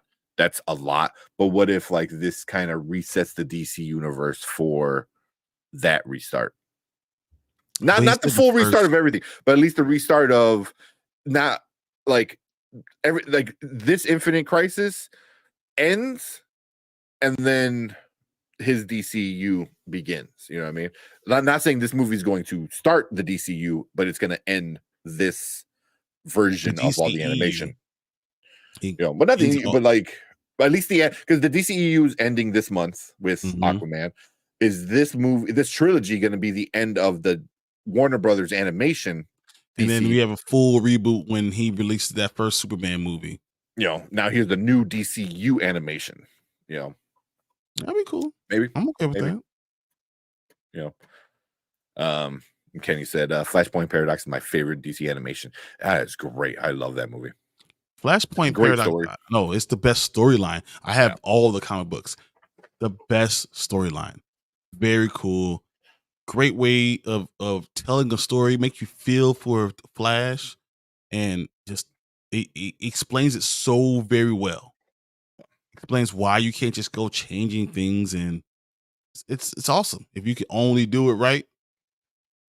I mean, that's what the Flash was supposed to be. The movie, it's supposed to be the Flash. Well, they did a good job at that too. They really did. The problem was that you had a top character who's just the worst human being. Good at acting, terrible at everything else. Just at being a person. Okay, so followed by Crisis on Two Earths, the one with Owlman. Yeah. Oh yeah, with who's the actor? I can't think of the actor's name. But he was a great Owlman. But also the end, Justice League Dark and Justice League Apocalypse. Those were awesome. Like that was the end of all of those. The Crisis on Two Earths, I believe, Flashpoint Paradox. That was all part of that collection of DC universes or DC animation, and then they restarted with this new style. And you have storylines that you can use in all these things, but you got to take your time and get there. So that's why James Gunn has to do this stuff right. That's a whole nother conversation. Is video games animated and movies too much? But right now, just for this, I'm sold. I like it. And plus, we're not getting a lot of. We're getting one, DC related movie with Joker and Deadpool. So we're not getting a lot of comic book stuff next year. So but Deadpool has so much comic book stuff in one time that blows our comic book minds. Yeah. Oh yeah. He's always like, you're good, and then the release comes out, the steelbook comes out, and then that'd be awesome. Yeah, but unfortunately, Best Buy won't have that one. Best Buy won't have anything pretty soon. So, and then last one, Travis. What is up, Travis? Said, how's it going, guys? Was never a fan of the DC animated films because of the frame rate of the animation hurt my eyes. Maybe it was just me. Especially this newer style, I can 100% see it. It's the is that cell shading? I don't know, or just the way the shadows are. I don't know how that is, but it's like overly done in this new style. Like why do you need to put that much shadow on his face? So I get it. The frame rate is a little weird, but I'm digging it. I had no problem with it.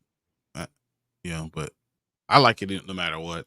And the stuff that I saw in the 90s was probably the best stuff. 90s, early 2000s, for 10 years, they dominated it. Some of you guys weren't even born, but dude, just take a chance to go look. 92 to about 2004, the best. Does work over here. It's the best. It's the best.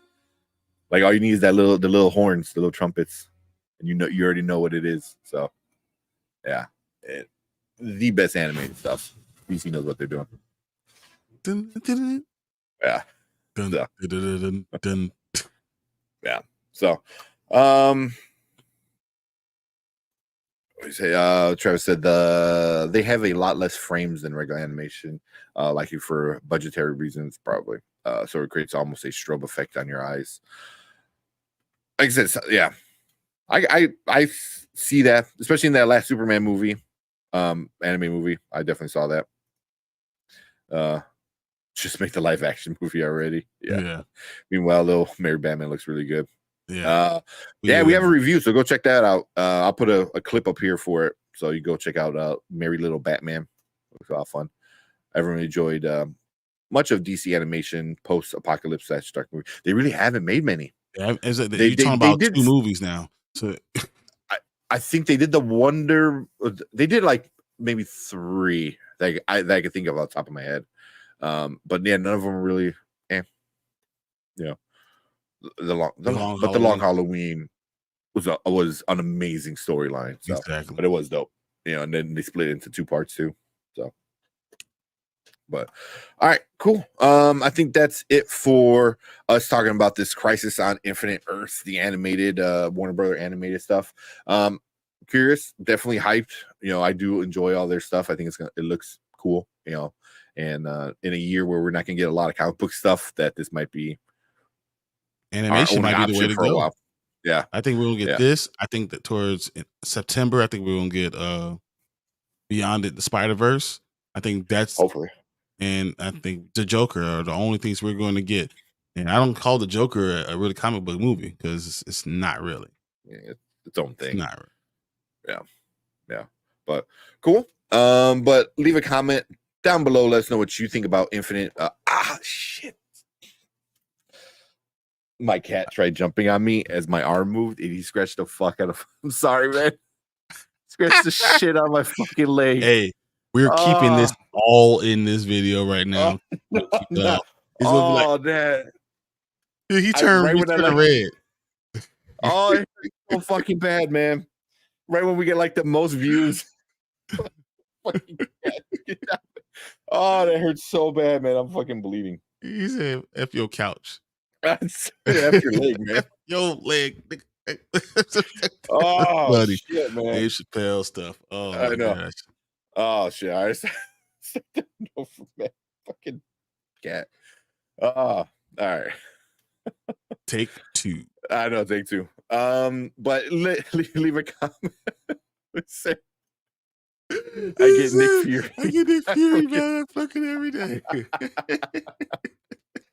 Oh man. Oh, that's funny. And it was just like perfect timing. Like I had my arm here right when he went to go jump, so his head hit my elbow and his claws were in my thigh. It's like, are you gonna come up here? Come up here, man. Come on. The flirkin. Senior-old man. Look at this freaking fat ass. Here you go. Said, let us know about what you think about if shit. Oh man, it hurts so bad. My god, that's great. Oh, Infinite it's gonna make a billion. Yes. Shit. All this just so you can like lay right there. You can just like, I'm gonna lay right in your way. Oh shit, man. All right, let's finish this one up finally. So leave a comment, let us know what you think about Crisis on Infinite Earths. That's gonna be a trilogy. That was just a little teaser. That's 43 seconds of what is gonna be like 6 hours of movie. So we just got a little teaser of it. But leave a comment, let us know what you think about this upcoming animated one. Make sure you hit that subscribe button and that like button. Lets YouTube know we're doing some good stuff. And you can come and join us live every Monday, Thursday. Talk about movie, trailers, TV, streaming, all that fun stuff. So make sure you come and join and be part of the Spoiler King crew over here. But we appreciate everyone checking us out. Thank you guys in chat. But stick around because we're going to move on to our next topic. All right, fuck. I'm legit bleeding, man. Fucking. He's like, you ain't got to work tomorrow, so it's all right. I know, right? Like I said, dude said all the comic books. Yes, they do. They have all the great comic books, all the great storylines. It's so cool. They really do. So they really do. This quickly. I do feel like another animated Wonder Woman origin or Death of Superman every few years. They do that because those are the great storylines that you just have to do. Let me see, do they look up? Say Public Enemies, Bats Up, Apocalypse, Under the Red Hood might be the top 3. No, Mask of Phantasm is my number 1. Yeah, Dark Knight Rises. Dark Knight Rises.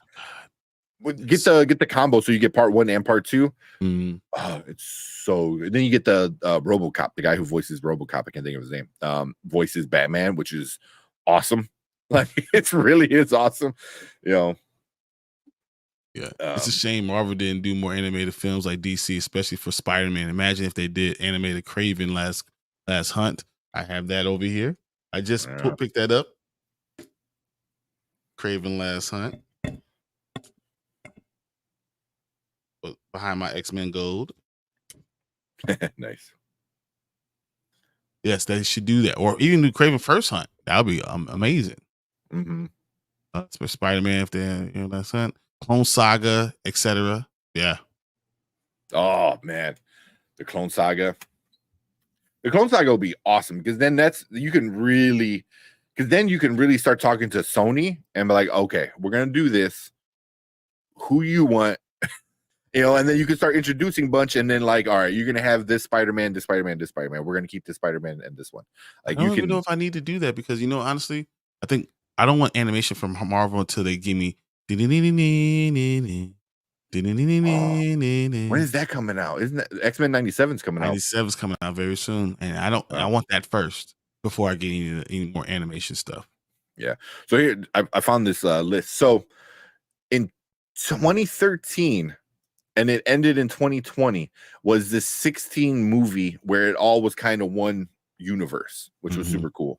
And so Flashpoint Paradox, which was nice because it kind of reset that universe to allow all these new stories. Justice League War was great. Son of Batman, Justice League Throne of Atlantis was really good.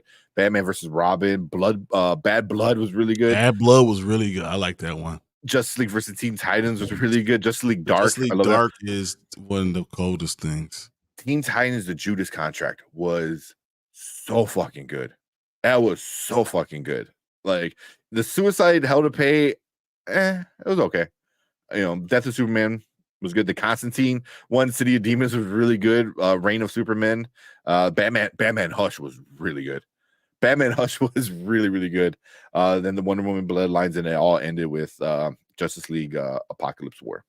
Justice League Dark Apocalypse War, which that one was just off the walls because like man, they made like Superman like lose his powers and Wonder Woman was like a half machine kind of thing. Like they went absolutely nuts with Apocalypse War.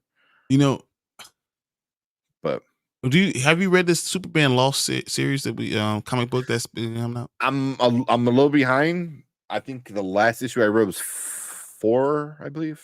Oh, okay. 4 or 5. Yeah. So I'm a little behind. But I do like that.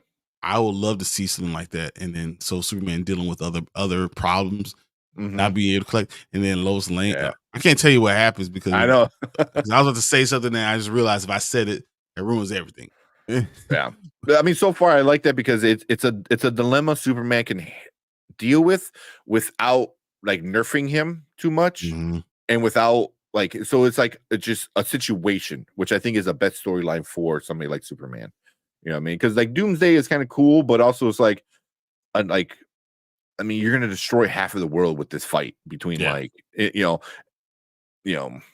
But with that, it's more of like a situation and what happens. It's very mental, and there's a lot of stuff that's going to be going on, and still Lex being there and not even mattering is going to be interesting too. So. Green Lantern First Flight was really good. I'm surprised it got 57%. That was a good origin story for Green Lantern. I think people don't like Green Lantern as much. Public Enemies was really good. There's the Crisis on 2 Earths. That was a good one. Under the Red Hood. Come on. Yeah. Batman Superman Apocalypse, another great one. At 20%. That's crazy. That is a good one. This is the newer one that what's this one? Or no? Yeah, the All-Star Superman. That just that's the one that they said it's gonna base. They're gonna redo it, aren't they? I think they're gonna redo it. It's gonna be like a combination of a couple. But yeah, that I gotta check to see if that's the one I'm thinking about. Yeah. Emerald Knights. Emerald Knights was awesome. That one was really, really good. That was good. Nathan Fillion also too, as Green Lantern, which is cool. Doom is epic. 100% on Rotten Tomatoes. They need to make a Doom. After you do a Justice League movie, maybe even a second Justice League movie, your third Justice League movie needs to be Doom. I don't know if they can do that. Because then you don't need the bad guys really, but then you just show how awesome Batman really is. You know what I mean? He's not a superhero. No, but he will kill every single greatest. One of them. He is the greatest hero that ever lived. So, as much as I can say it, he is it. Yeah, and this story proves why Batman is the best out of all of them.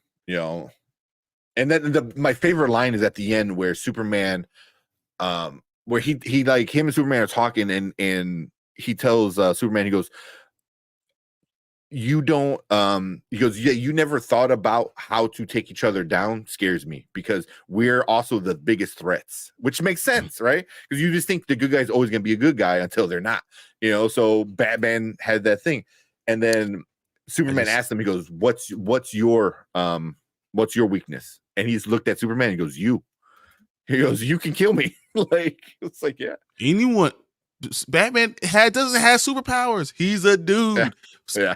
Superman could kill him without even talking to him. He could be in another state, use his laser vision or his frozen breath and freeze him to death, and then blow him apart. Do it. Wow. But Dark Knight Returns, amazing. I don't think I've seen Unbound, Flashpoint Paradox, War, Son of Batman. Assault on Arkham was It was cool. It was cool for the video game. That's kind of why they did that. Yeah. And then the Suicide Squad came out too, and that was kind of like a Suicide Squad. What year was it? 2014. Yeah. Batman versus Robin was really good. This one was really good. Justice League Gods and Monsters. I don't know if this is even based off a comic book, but that was really interesting because it's an alternate universe where Superman's like evil, Batman is a vampire. Like Wonder Woman is like this weird, like crazy, like a warrior chick. So she's Wonder Woman. Yeah. Okay. It's a really interesting story because the whole time I'm watching, I'm like, what the fuck is going on? And then it ends, and I'm like, I kind of liked it, but it's definitely a weird, very, very weird, very movie. Killing Joke. Yeah. Killing Joke. No one liked it. Yeah, I love it. The Killing Joke. Yeah. I loved it. I could have done without the sex scene with in that one, but yeah, the ending I liked. It was interesting. That Superman, the Constantine one, Reign of Superman was good. The Fatal Five was okay. I like that one. You brought in Jessica Cruz, Batman Hush, still one of the best. Red Sun was good. Man, there's 51 of these fucking things. The Long Halloween, Part 1, 2. Injustice was good. This one, I honestly didn't care for it. Beware My Power. I thought it was a very, very shitty version of Jon Stewart. Like, Jon Stewart has such a great origin story already, and you just completely trashed on it. You just took a giant poo-poo on it. Battle of the Super Sons was actually a lot of fun. That was really good. That was a really, really fun one with Damian and what was that, Connor or whoever plays Jonathan. Yeah. So super cool. Yeah. It's not super. I didn't realize there was 52 of them. Holy shit. Justice League War World. Oh yeah, I saw that one. That was it came out this past year. Yeah. So cool. Yeah. Bunch of anime stuff. Those are just the movies. Impressive. I love 99% of DC anime films. Yeah, because they're just that good. They good storylines. They have great characters, so it makes no sense for it not to be great. Yeah. Superman is the best. I'll cancel you off for these statements. Superman is weak-minded. He's super powerful. There's no power. Yeah. There's no You're not saying he's dumb because he's not dumb, but he's just weak-minded. Like his Batman is the strongest of the mind. He does everything. He figures it all out. He plans everything out meticulously. You're not going to beat Batman by outthinking him. Yeah. I think because Superman sees the world in black and white. Like, this is good, this is bad. Like, we can't do this, we can't do this, and the time we get interesting Superman is when he does cross into that like gray area a little bit. So if Superman was able to do that more often, he will be the greatest hero ever. He's already the best hero ever, but he'll be the greatest. That's two different things. Yeah. Only ones wasn't great was Frontier, and Batman Ninja was something. Yeah, that was something else. People like it though. It's just not for me, but people like it. Yeah.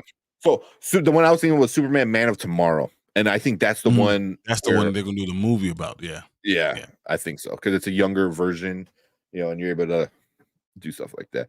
Batman Soul of the Dragon was pretty cool too.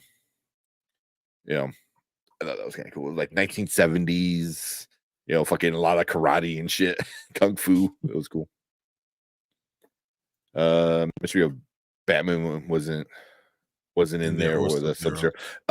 No, the Batman Sub-Zero was in there. Mask of Phantasm wasn't in there. There's a few that weren't in there. No, it's because Mask of Phantasm is 1993. These are all the ones that you had were from 2008 on. So, Mask of Phantasm would be 1993. So obviously that'll be way before that. Yeah. So because this is the DC kicked off their DCU animated original movies. So yeah. So I don't know how they categorize everything, because DC. It's about always been weird. Age. It's about years. I'm telling you, it's always about the years. Yeah, like the eras, I guess. Killing Joke is always my argument against people wanting things to be beat for beat. Yeah. Line for line rendition for the comics, with even without weird Batgirl thing is just awkward. Yeah, but it's meant to always be an awkward story. Who's the dude that wrote it? I'm having a brain fart with his name. Like, he's upset. Like, he's upset that so many people. Like, he was upset with DC using that cover of Joker taking with the photo. He goes, that's not a good moment. He goes, that's a very fucked up moment, and you're putting it on a cover and making that the look, and he does not like that people like the story, because he's like, you shouldn't like it for the shit you're saying. It's a really messed up story, and it really is. Brian Azzarello, who wrote the book? Yeah, I don't think so. Alan Moore. Okay. Alan Moore. Yeah, he did Watchmen. That's why I was like, Alan Moore is the one who did the book. Yeah. Because Alan Moore is kind of the gatekeeper, I want to say, almost. Like, he likes his things done his way. Like, don't touch my shit. Like Watchmen, don't touch it. So yeah. But he makes great stories. He loves you, stupid mortals. If that makes him weak-minded, shaking my head. Some of you say that's a God complex. Well, all I know is that there's no way Batman should ever be able to defeat Superman. But Superman is so. Oh, yeah. I don't know. We'll get there. Yeah, ever. Yeah. Yeah. Superman should not be able to be beaten by anybody. The only way he gets beaten by his feelings. Way too much. He holds back. Mm-hmm. He holds back.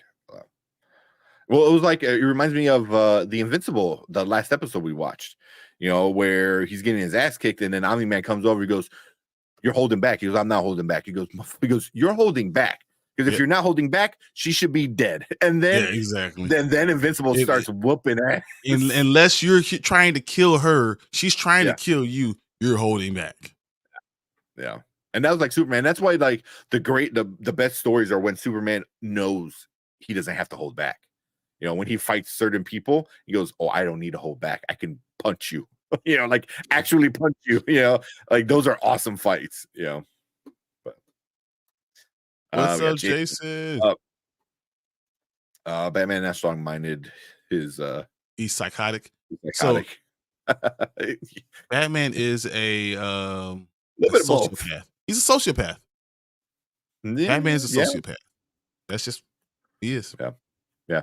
I mean, he's like, well, you read the Blackest Night stuff. When they tried to clone him, all his clones went crazy because they couldn't handle all of his thoughts, that is awesome. It was like, you can't duplicate Bruce Wayne because he's so messed up in the head.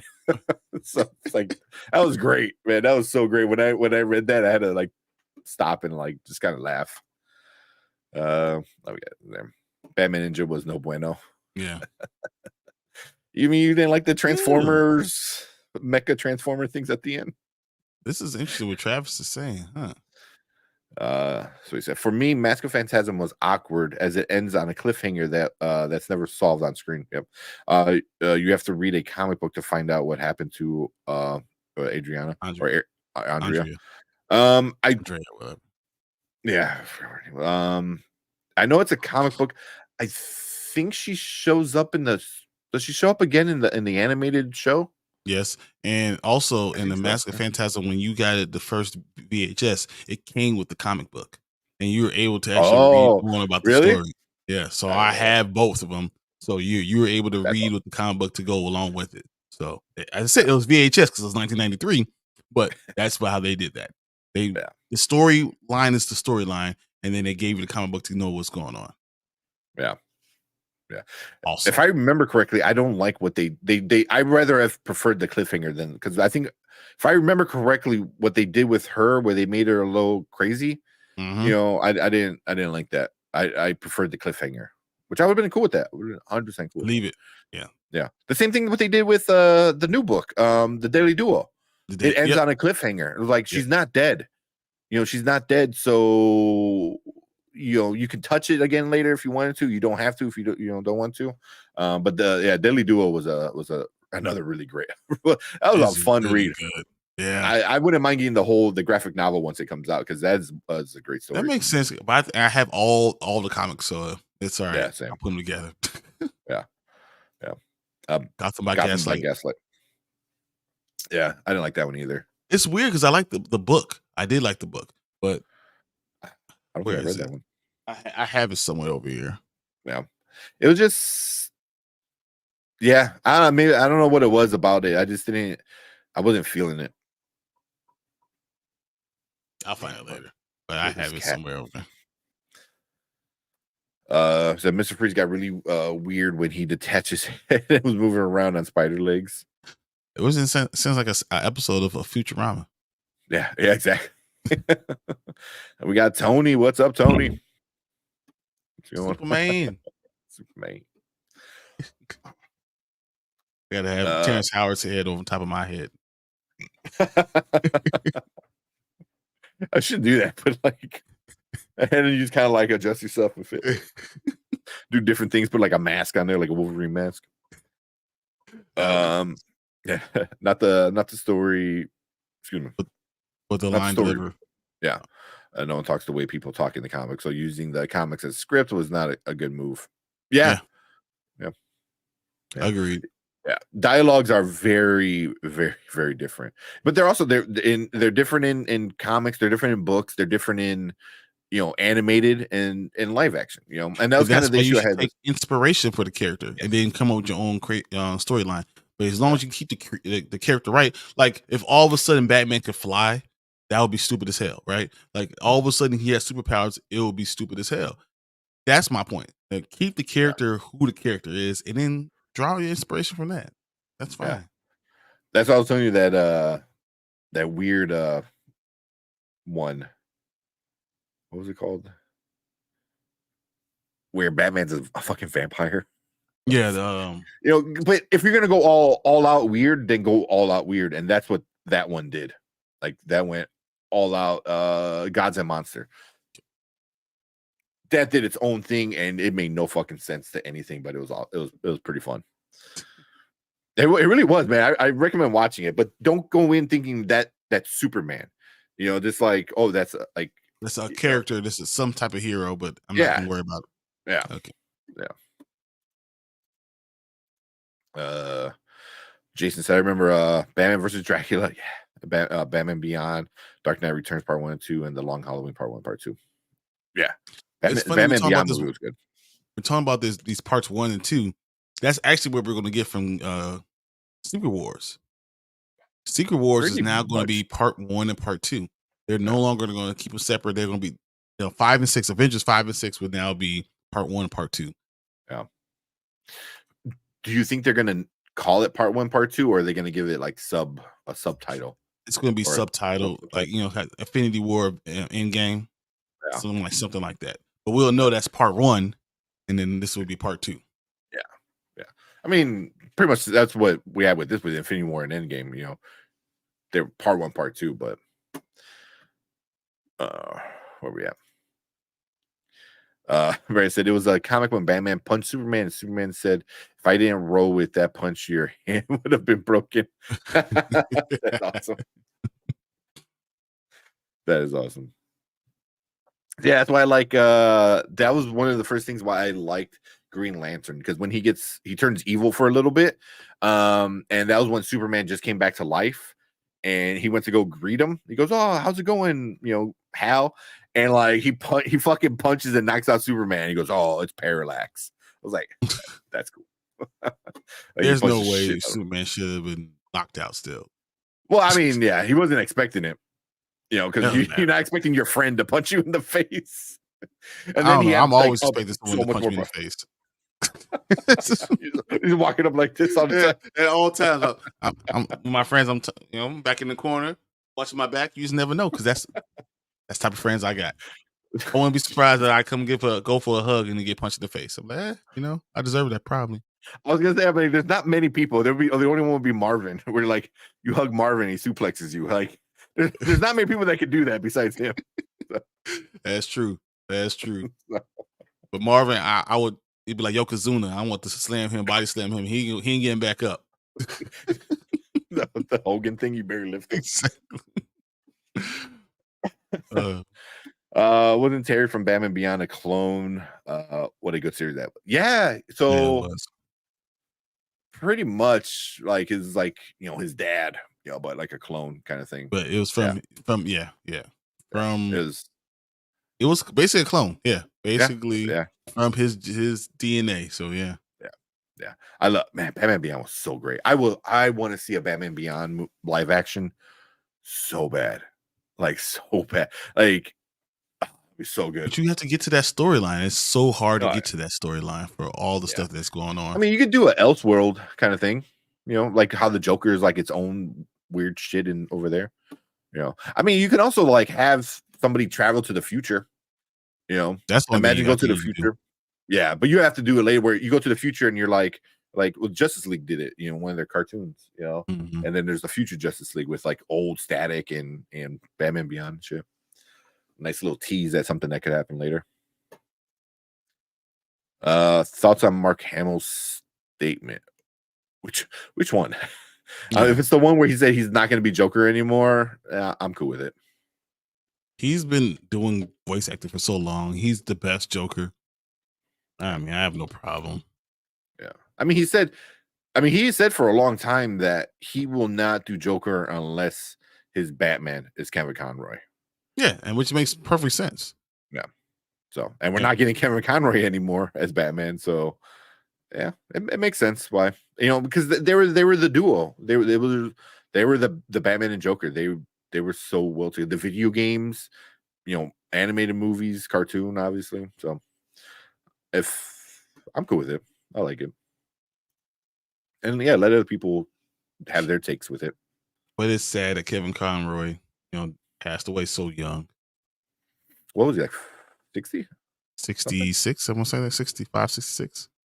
He was young. I mean, you would think that he had 20 more years, but yeah, yeah.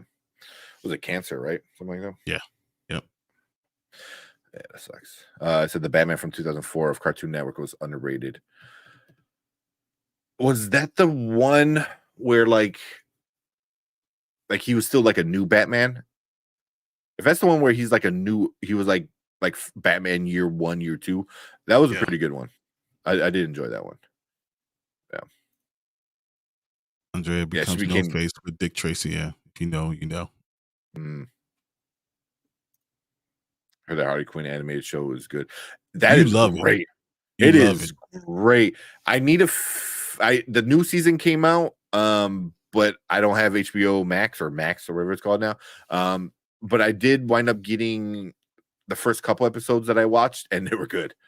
But it is raunchy. It is full of sex, full of this like messed up shit and funny things and gross things, but it is really good. It is really good.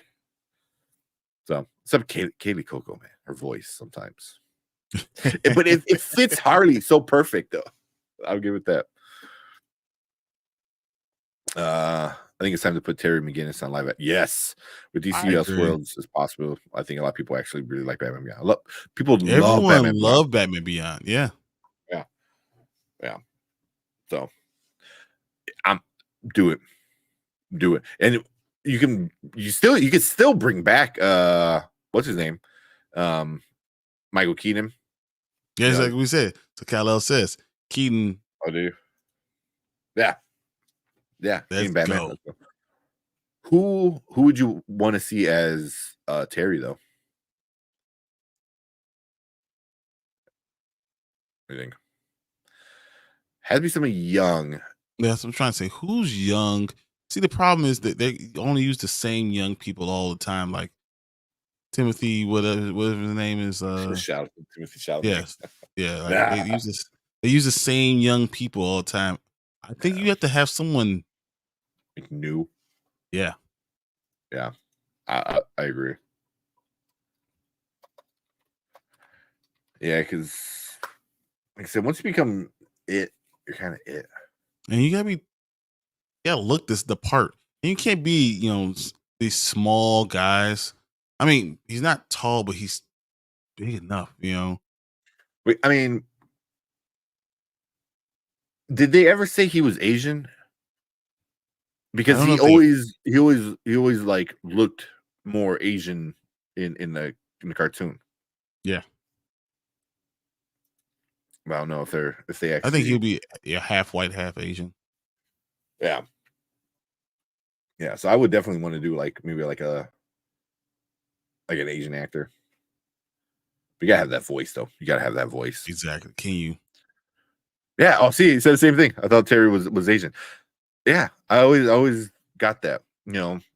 This the way he was drawn was different than like the white characters, like his girlfriend, the blonde chick that he would be with.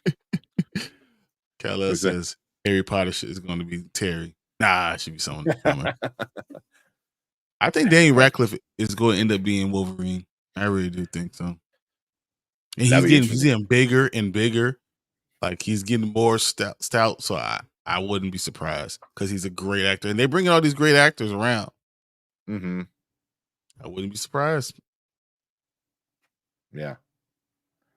Holy shit! I don't know who the fuck this is, but I kind of see it. Let me see if I can.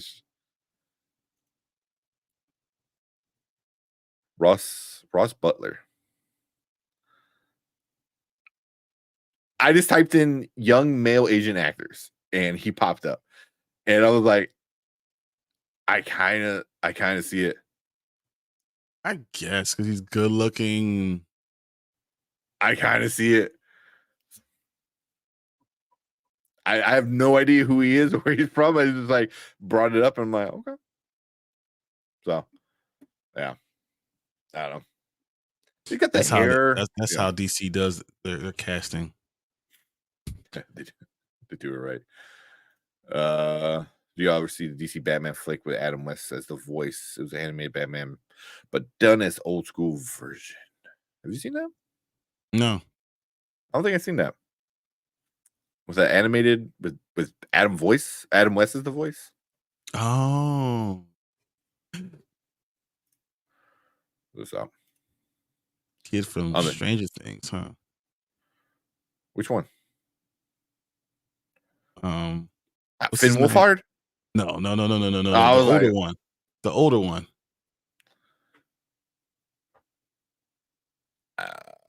What's his name? Oh my god. The one who's best friends with I forget about all the Stranger Things actors now. the guy who plays Will, right? No, the older ones. The older one with the hair. Oh yeah. I yeah, cannot think of his name right now. Joe Keery. I'm looking at it now. Joe, Keery. Joe. Yeah. As who? That's I have this Terry? right here. That's Terry. It says right here. Joe Keery. Nah. Oh, it's right here, not now. I'm sorry. What the hell? What? No, it's actually here. Yeah. There's, even though he's super white. Yeah, nah. If you want to do Walmart version of it. Yeah. Yeah. Yeah, he's I don't know. I don't see that one. Jason said if he's Asian, I would pick up. Dude, that's who I brought up. The Russ Butler or Derek Liu from Gen V. Derek Liu, that would be a good one. Derek Liu's a good one. That would be a good one too. That's like that. That's a good choice. He's a good actor. So that's there you go. That's Russ Butler. Chris Benoit. Stop it. Get some help. Nope. That would be the zombie episode, I guess. Huh. I remember from 12 Reasons Why. Is that where he's from? Okay. Also from Shazam. Yeah. From Shazam. Okay. Okay. Like shit, he's already a superhero. There you go. But he cast Dylan, I don't know, Timothy Chalamet, Joe Curry. Bold choice, maybe Tanner Buchanan from Cobra Kai. That's not too bad. Andrew Garfield. The Tanner guy, is that the one that plays That's not Hulk, is it? No, it's the main guy, the main dude. What's his name? Son. Oh, okay. Yeah, God. The dude's already built like a fucking superhero. Like, yeah, he is like to be such a young kid. Like that dude is, yeah. Robbie, that guy plays Robbie. There you go. How old is he? 24? 24. Yeah, so 100%. The dude has a freaking like 12-pack. He's good at martial arts, so I'm sure he can do a lot of stuff. Yeah, you can throw him in a superhero suit and he could be a young Bruce Wayne any day. Yeah. He's definitely somebody. As soon as I saw him on Cobra Kai, I was like, he needs to be. What if he's Booster Gold? What if we get Miguel is Blue Beetle and he is and Robbie is Booster Gold and they're like BFFs? Oh, that'd be awesome. There's no way they're gonna do that. But that would be awesome. The dude is like, and he's a fairly good-ish actor. You know what I mean? Mm-hmm. He does very rom-coms, obviously, very CW show like Cobra Kai. But that'd be kind of interesting. I wouldn't mind that. But Booster Gold's a goofy kind of character, so you can be over the top kind of stuff. I don't know if he could be funny though. I don't know. Robbie's always way too serious. That's all what it is. But I guess he was in He's All That. Yeah, He's All That. That's why Girl Meets Boy. He was in Fuller House. I remember Girls Meet Boy. Remember saying Zac Efron would be a good Logan? Before. Now he's too old. Yeah, now and he's old. The face and yeah. Now he's a good ex-wrestler. I would say dead wrestler, but too soon. Chris Benoit. Batman Beyond is a perfect example of how to make a legacy character. His own signature storyline, his own rogues gallery, Ink, Shriek, Spellbinder, and Powers are all great villains.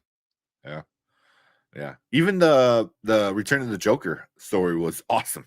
Because he does what Bruce Wayne doesn't do. You know what I mean? Mm-hmm. Like he fucks with Joker, you know, by laughing and he's saying the jokes. It was awesome. I loved it. Like it was so cool. Yeah. It pissed off Joker. You're not Batman. He goes, yes, I am. And he starts cracking jokes and shit. And that was a great movie. Batman Return of the Cape Crusader. It was one of the old school show in animated form. Okay, Return of the Cape Crusaders. That has to be 70s, late 70s, early 80s. Was it Return? Brandon, yeah, that's the one with him 1 versus Two-Face with Shatner. Two-Face with Shatner? Oh, so it's 2016. That was like, wow. Yeah. Okay. The animation is very, it is Adam West Batman. Shit, I might have to watch this. Okay, I like it. Let me see who's the. I'm trying to see. Is it Shatner in that one? Burt Ward comes back. That's awesome. He's Robin. Okay. Dick Grayson the Beast. Julie Newmar's Catwoman. What? Yeah. Steven Weber as Alfred. Yeah. Okay. William Slayers is Penguin. I'll see William Shatner on here, but yeah, but it looks good. Like the animation, I can just see from the animation, it looks kind of fun. And I always loved the and then Batman versus Two-Face was the sequel to that. That came out in 2017, and that's with William Shatner. Batman, okay. Fuck, I'm gonna have to watch this today. I am definitely gonna watch these. These seem pretty awesome. That's one of the trailer. The trailer looks awesome right here. William Shatner as Two-Face. Like what? Stack Rogues Gallery underrated. That would be a good live action movie. But you got to introduce the character first. Yeah, they're gonna which do they it. Didn't they're do. Gonna do it. He didn't do. He had a chance to do it. He didn't do it. Yeah, but nothing's like nothing started yet. So yeah. I think it's gonna be. I think he's stupid. He'll be very, very. I mean, not stupid. Oh, maybe oblivious to what the fans want. I don't know. Like all these fans are calling for like Marvel fucked up with Black Panther, so like there is a cry for a well-liked, beloved Black superhero, and Static is it. You never can really beat Black Panther because he is. Don't get me wrong. That's just you just never can because what he is. They're not on the same level. Don't get me. I'm not comparing them. Static is on Miles Morales' level. Kind of, yeah. That's what it is. But if DC is like, here we're doing Static Shock, people would lose their minds. I can see that. Yeah. So I was about to say Static needs to be out there, and they better not change him. They turn into a white guy. Oh my god, that'd be great. I would laugh so hard. Oh, the anger that would be coming off the chill. Oh man. The chill was just like, oh my, his head might just explode. Return of the Joker is super underrated. Return of the Joker was a lot of fun. That was a really good one.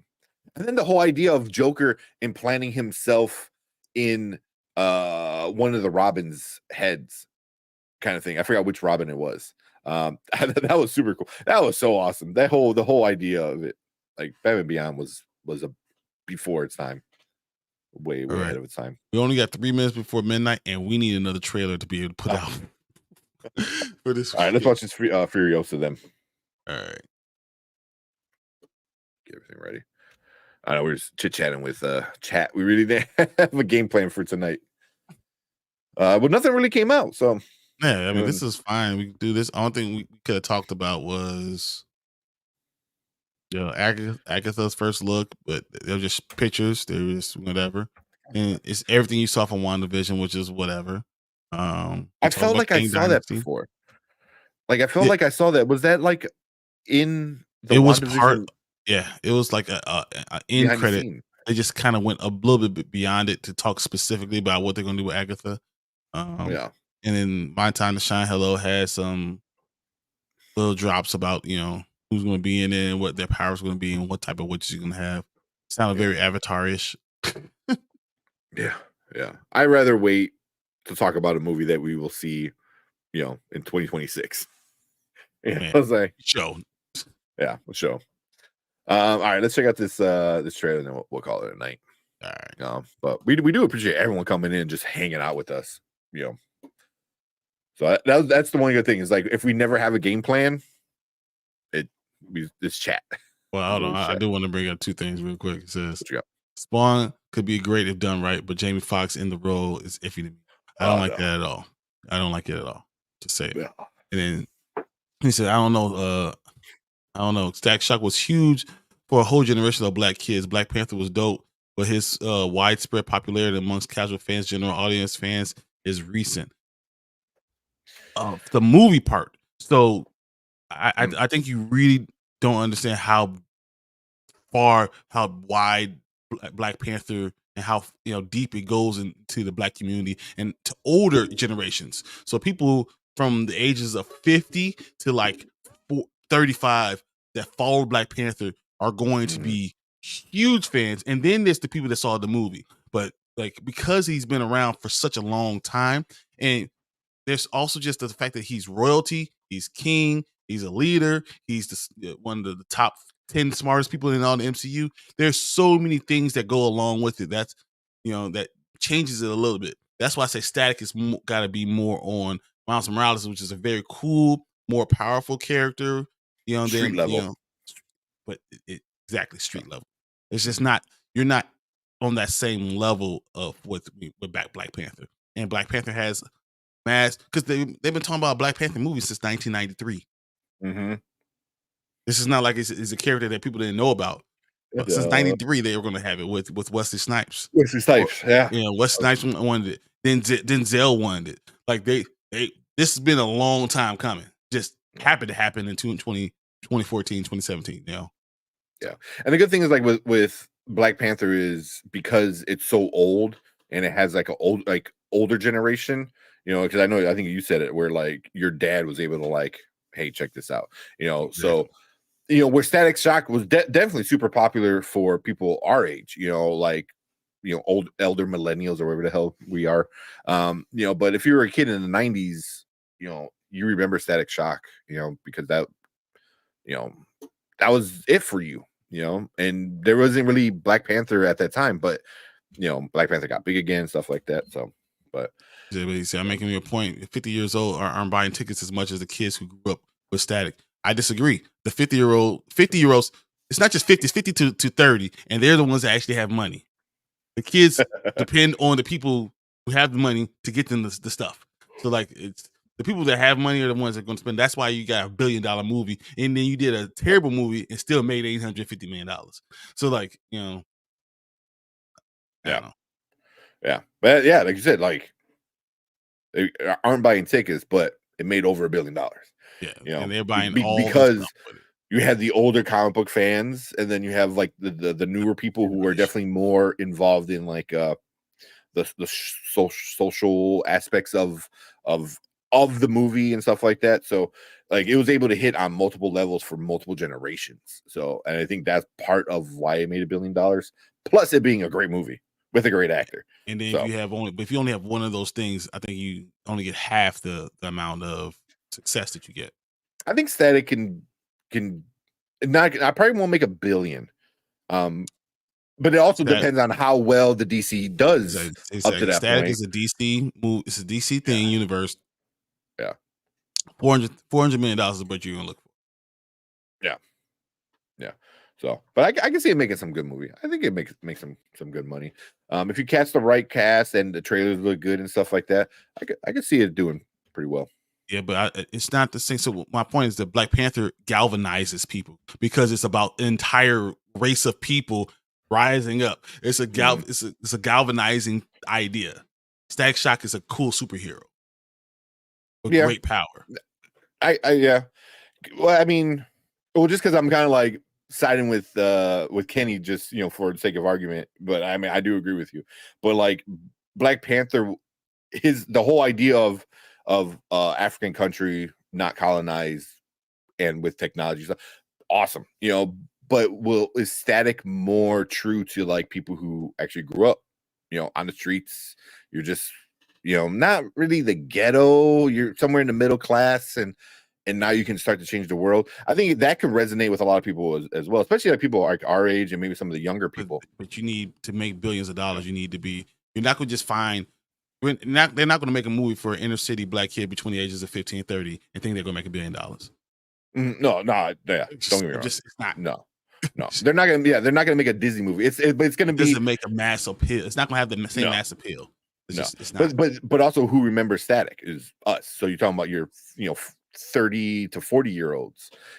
Plus, I think you can hit the younger audience. They're like, hey, he's just like you. You know what I mean? So I think you're really eliminating your. I don't know if it's gonna. I agree. I don't think it's gonna be $1 billion movie. I think it'd be a great movie. But Into the Spider-Verse made $600 million. Like 7. So obviously, Across the Spider-Verse made all that money. So I mean, it's going to make somewhere between. I just don't think it galvanized the people like to make 1.2 billion, 1.4 billion. That's just not what it is. It's not the same character. And the only thing you were saying is put in categories. It's not in the same category as Black Panther. It's just not. Black Panther is intergalactic, dimensional, worldwide kind of character. And then you go to somebody like Static, and he's definitely neighborhood, Spider-Man kind of level kind of thing. So yeah, see, you're saying like, they're grown now. I agree. Everything you're saying, I agree, but I don't. The reason why Black Panther made the money was because of who the Black Panther is. Yeah, it was more of a movement of an idea and stuff like. There was a lot behind it, So, exactly. But if DC's smart, they could kind of. You obviously can't duplicate it, but you can kind of like, hey, maybe if we turn this into a movement too, So no, they should do a Black Lightning, Static Shock. You could do a lot of things with these things. They should. Mm-hmm. They really should. Yeah. They said if Miles can work this well, Static can too. 100%. But also, Miles Morales, the first one didn't make any. I don't say make any money. It didn't make $1 billion. None of them did. Like it'll take. You have to put both of those movies together to make $1 billion. Yeah. Those are two great movies. Amazing movie. Academy Award-winning movies. They are amazing movies. And them together didn't make Black Panther 1. Yeah. Animation is making $1 billion is rarity. Spider-Verse would be a good comparison. Yeah. I don't think you'd be argumentative at all. That would do well. Batman mentors him. Like Iron did with Spider-Man recently. I think they would do someone more like Black Lightning. Yeah, if they follow the comic or not comic book, the animated show. If they follow the animated show, I think they could do it, because then you have to introduce Black Lightning, and he's an older, which is harder, superhero. And I don't think he hits. Who's that? So, a Black Lightning. No. I don't think he hits. I just really don't. So yeah, you will have to find some way, but then you lose some of the whole idea of the blackness thing by having mentored by Batman. That's why he really wasn't mentored by anybody in the show. Like, he had idols that he looked up to, because I believe he looked up to like the Justice League and all that, but no one came down and like, hey, I'm going to teach you how to be a superhero. You know what I mean? Yeah. So, but yeah.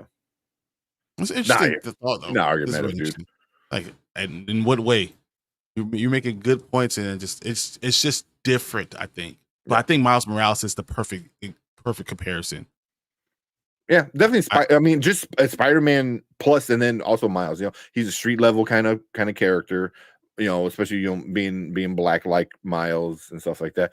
Definitely on that same kind of level. Yeah.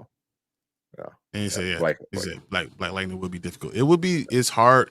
We saw it even with the show. I was gonna say it was difficult to do on the show. I mean, he did well for season 1, but it was because where you put it in. Are people going to know Black Lightning? Do other people have books like me of Black Lightning? Probably not. Yeah. And that's why it kind of came towards the end of the DC Arrowverse kind of stuff. Yep. Agreed. Where Flash was like right in the beginning, was like season 2, 3 of Arrow. I think. So and Black Lightning came like at 7. Yeah, right at the end. So how you want to get that last one, and we'll get into the trailer. I would see Static Shock and a bit more similar in terms of the expectations and budget, like Blue Beetle. Blue Beetle worked, so I definitely think Static Shock will work too. Yeah, but Blue Beetle didn't make any money. Did not. It did not. But we're seeing it once again. Comparing, but it also had some issues where no one could. The strike was happening, so you didn't publicize it. They didn't do any of the stuff they need to do, but they didn't want to do that anyway because they're turning the page already. Yeah, yeah, exactly. But I think don't get me wrong. I think Static could do really, really well, and I think Static could get a big audience. Especially if they say, I know the fan casting is the dude from Stranger Things. Mm-hmm. He'll be great. He'll be great at Caleb. Caleb is perfect for that. Yeah. And he's young enough, and that all works. Yeah. Just find a goofy, nerdy, blonde hair dude to be his best friend. You're set. I think there's a billion of those. Exactly. You just like close your eyes and throw like a pin at a dartboard or a dart at a board. Like, there you go. I think Cress Williams was just fine in the suit. I think Cress Williams was a little older, and that was probably the problem. Yeah. Because he had daughters at that time, and he was like an old superhero. It wasn't the first version of Black Lightning when he was just learning how to become a superhero. It was the older version of Black Lightning when he already had the family and everything. Yeah. The daughters were better. They were better. It's a shame Blue Beetle couldn't make money, but Static is more known franchise. Have older, younger audience supporting the idea of the character. Agreed. I mean, don't get me wrong. You still have to support it. I want them to do it. I just don't want to have expectations be it's going to make $1 billion because it's because it's Black Panther. It's not. It's not. Yeah. You can push it and try to make a movement behind it. I think they should if they go that route. And but this is way before, because the DCU has to be good enough where they can get to this character and people care. Because if the DCU sucks and no one cares and they still make this movie, you kind of already have a hand tied behind your back. All right. Let's enjoy the Black Lightning show. Wish I finished it. I think everyone in the world wished they finished it because no one did finish it except me. I was the only one. I think I gave up somewhere in season 2, and I just kind of stopped. The last season when they changed the daughters halfway through and it came back to her, I was like, "What the hell?" All right, I'm done. They changed the actor. Yep. Really? Yep. Really? And then they said, "Oh well, your face changed," and then they. It went back to it and came back to say, "Oh no, that was a clone." I was like, "What the hell is going on?" No, that was actually in the show. That's horrible. Season 3 was so awful, and I hated his wife. I hated her so much. Oh my god, I hated her. Season 1 was awesome, and then they just stopped caring. I think just like, all right, we're just gonna go through the motions and. You're like, we gotta finish the storyline. That's what it is. Yeah. He hated the wife too. She was awful. She was the worst wife ever. Awful. You a bad wife and mother. You suck. They said you keep saying $1 billion just to think is really good. It's successful. It doesn't have to make a bill. That's true. I mean, the $1 billion thing is really hard to. The superhero genre for the greatest movies are all at that level. Yeah, even Bob Iger in the town hall, he even said that. He goes, "We need to stop thinking every movie is going to be $1 billion." He goes, "That is a rarity, and we hit gold, for that little bit of time with Marvel." He goes, "But that's something that's like hard to do. $1 billion is hard to do, You know, I'm like, I think that makes my point that you need to make sure don't compare them to things that you can't compare it to. mm-hmm. You shouldn't compare it to certain things. Like, I think my whole point was that you don't compare it to Black Panther. Why? Why would you try to put that? You're now on that level. Be where your level is.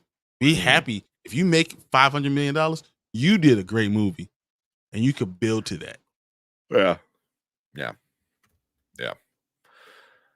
All right. Let's get this one going. Yeah.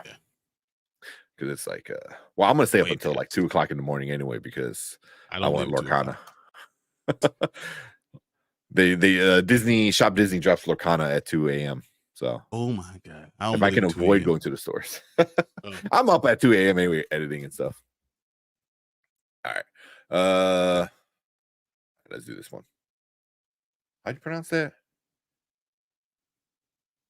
Furiosa.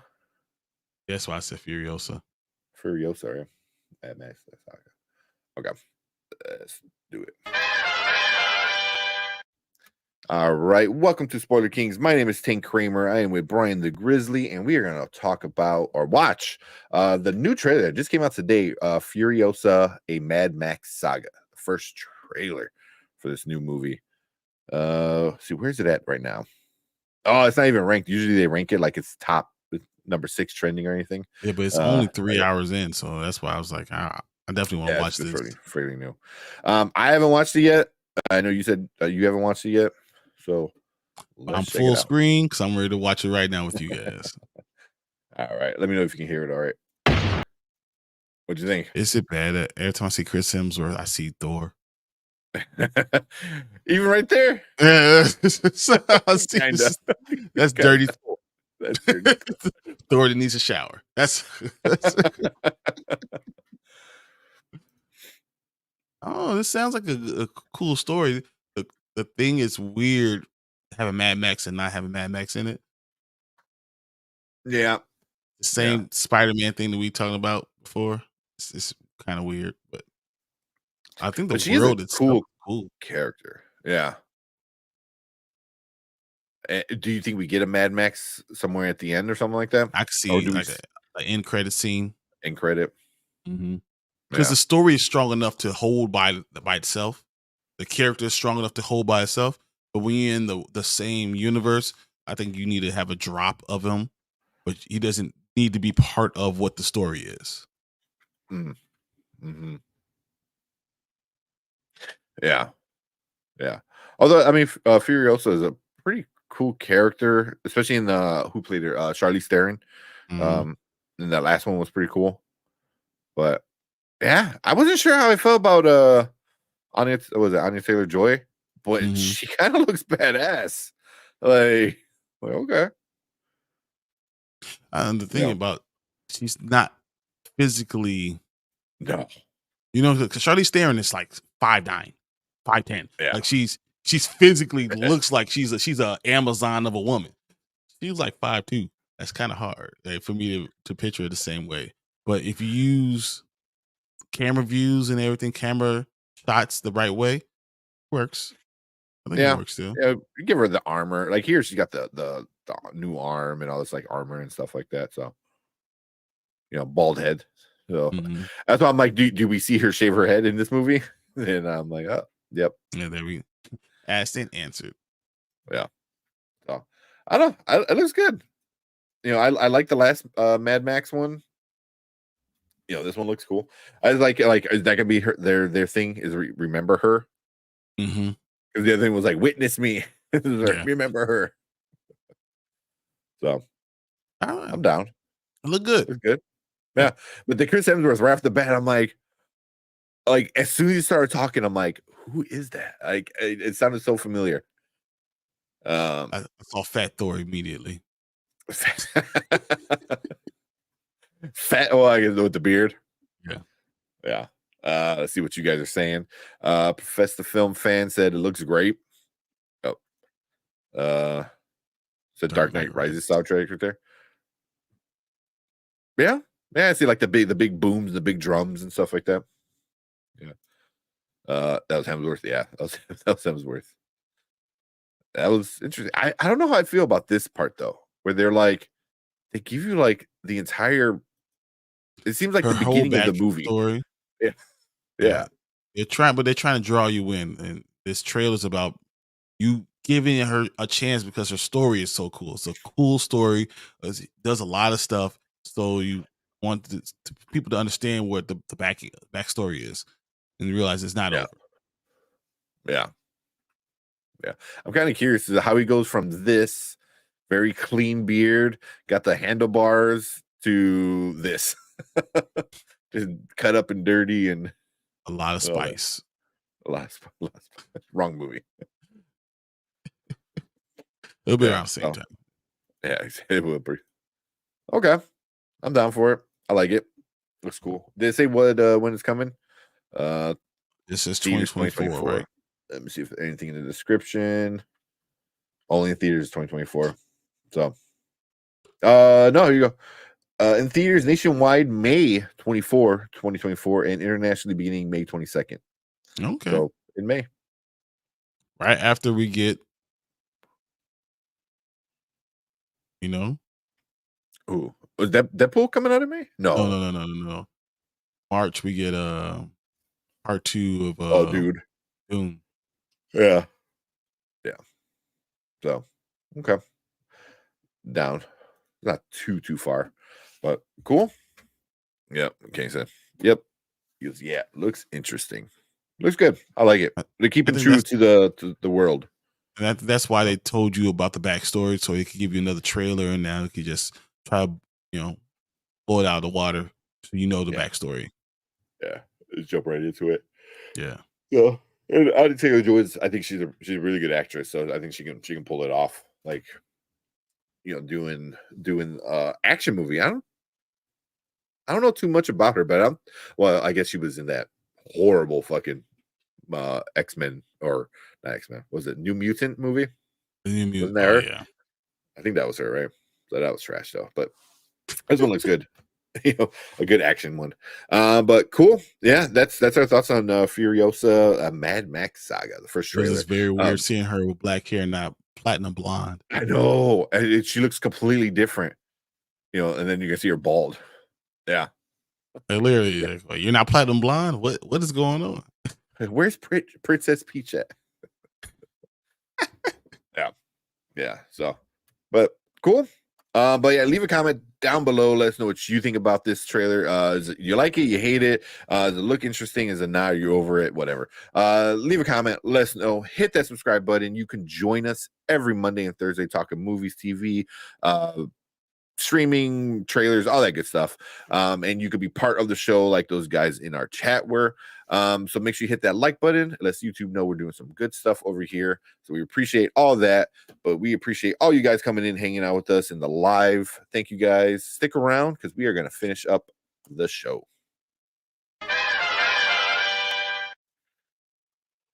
All right. Yep, I'm finished. Oh yeah.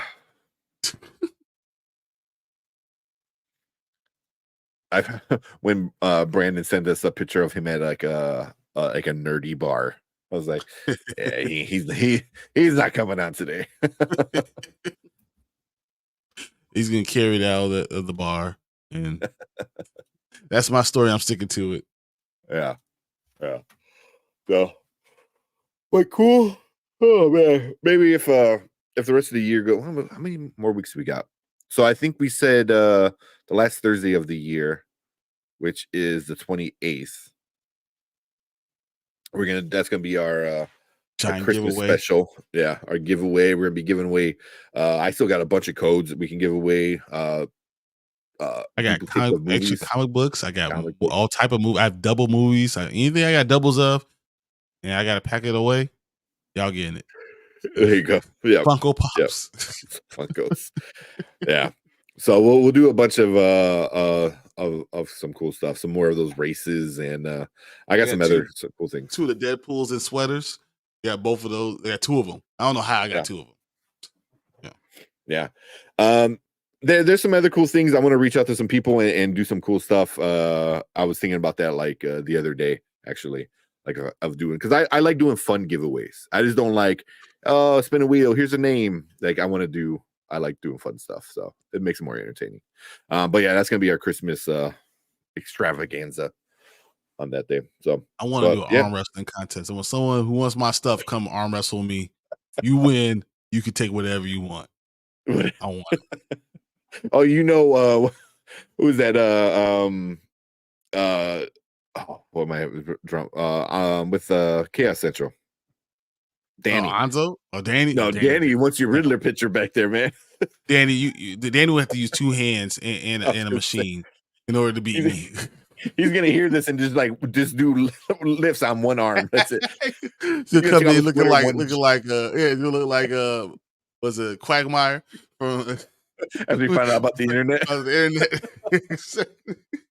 I can win that Riddler one. Boom, giant arm. That's the best. Watching those arm wrestler guys, and he takes off his shirt and it's just one huge arm. Yeah, I gotta go. Oh man, but cool. We appreciated that. So yeah, make sure you guys come and hang out with us on that day. It's gonna be a lot of fun. But cool. Appreciate everyone hanging out with us in chat. Thank you guys so much. Brand Davis, catch you out tomorrow. Love y'all, dude. We love you, man. Appreciate you always coming to hang out with us. I always count on you when I'm having a bat down day. I was like, did Brandon say something? Yeah, I appreciate it. Yeah. I think I finished my editing. So real quick, anybody go check out Kenny Sparks, awesome creator, super friend of the show. I know we're gonna collab pretty soon and do something on his show that he does with other YouTubers. So that should be coming out soon-ish. Hopefully by the end of the year, we'll see. But go check him out. I guess he's gonna have his Godzilla review coming out soon, so make sure you don't miss that. But appreciate all you guys hanging out with us. Thank you all. We are out for the night. We will see you on Monday. Later. Thanks, guys. Don't forget to like and subscribe. We out here.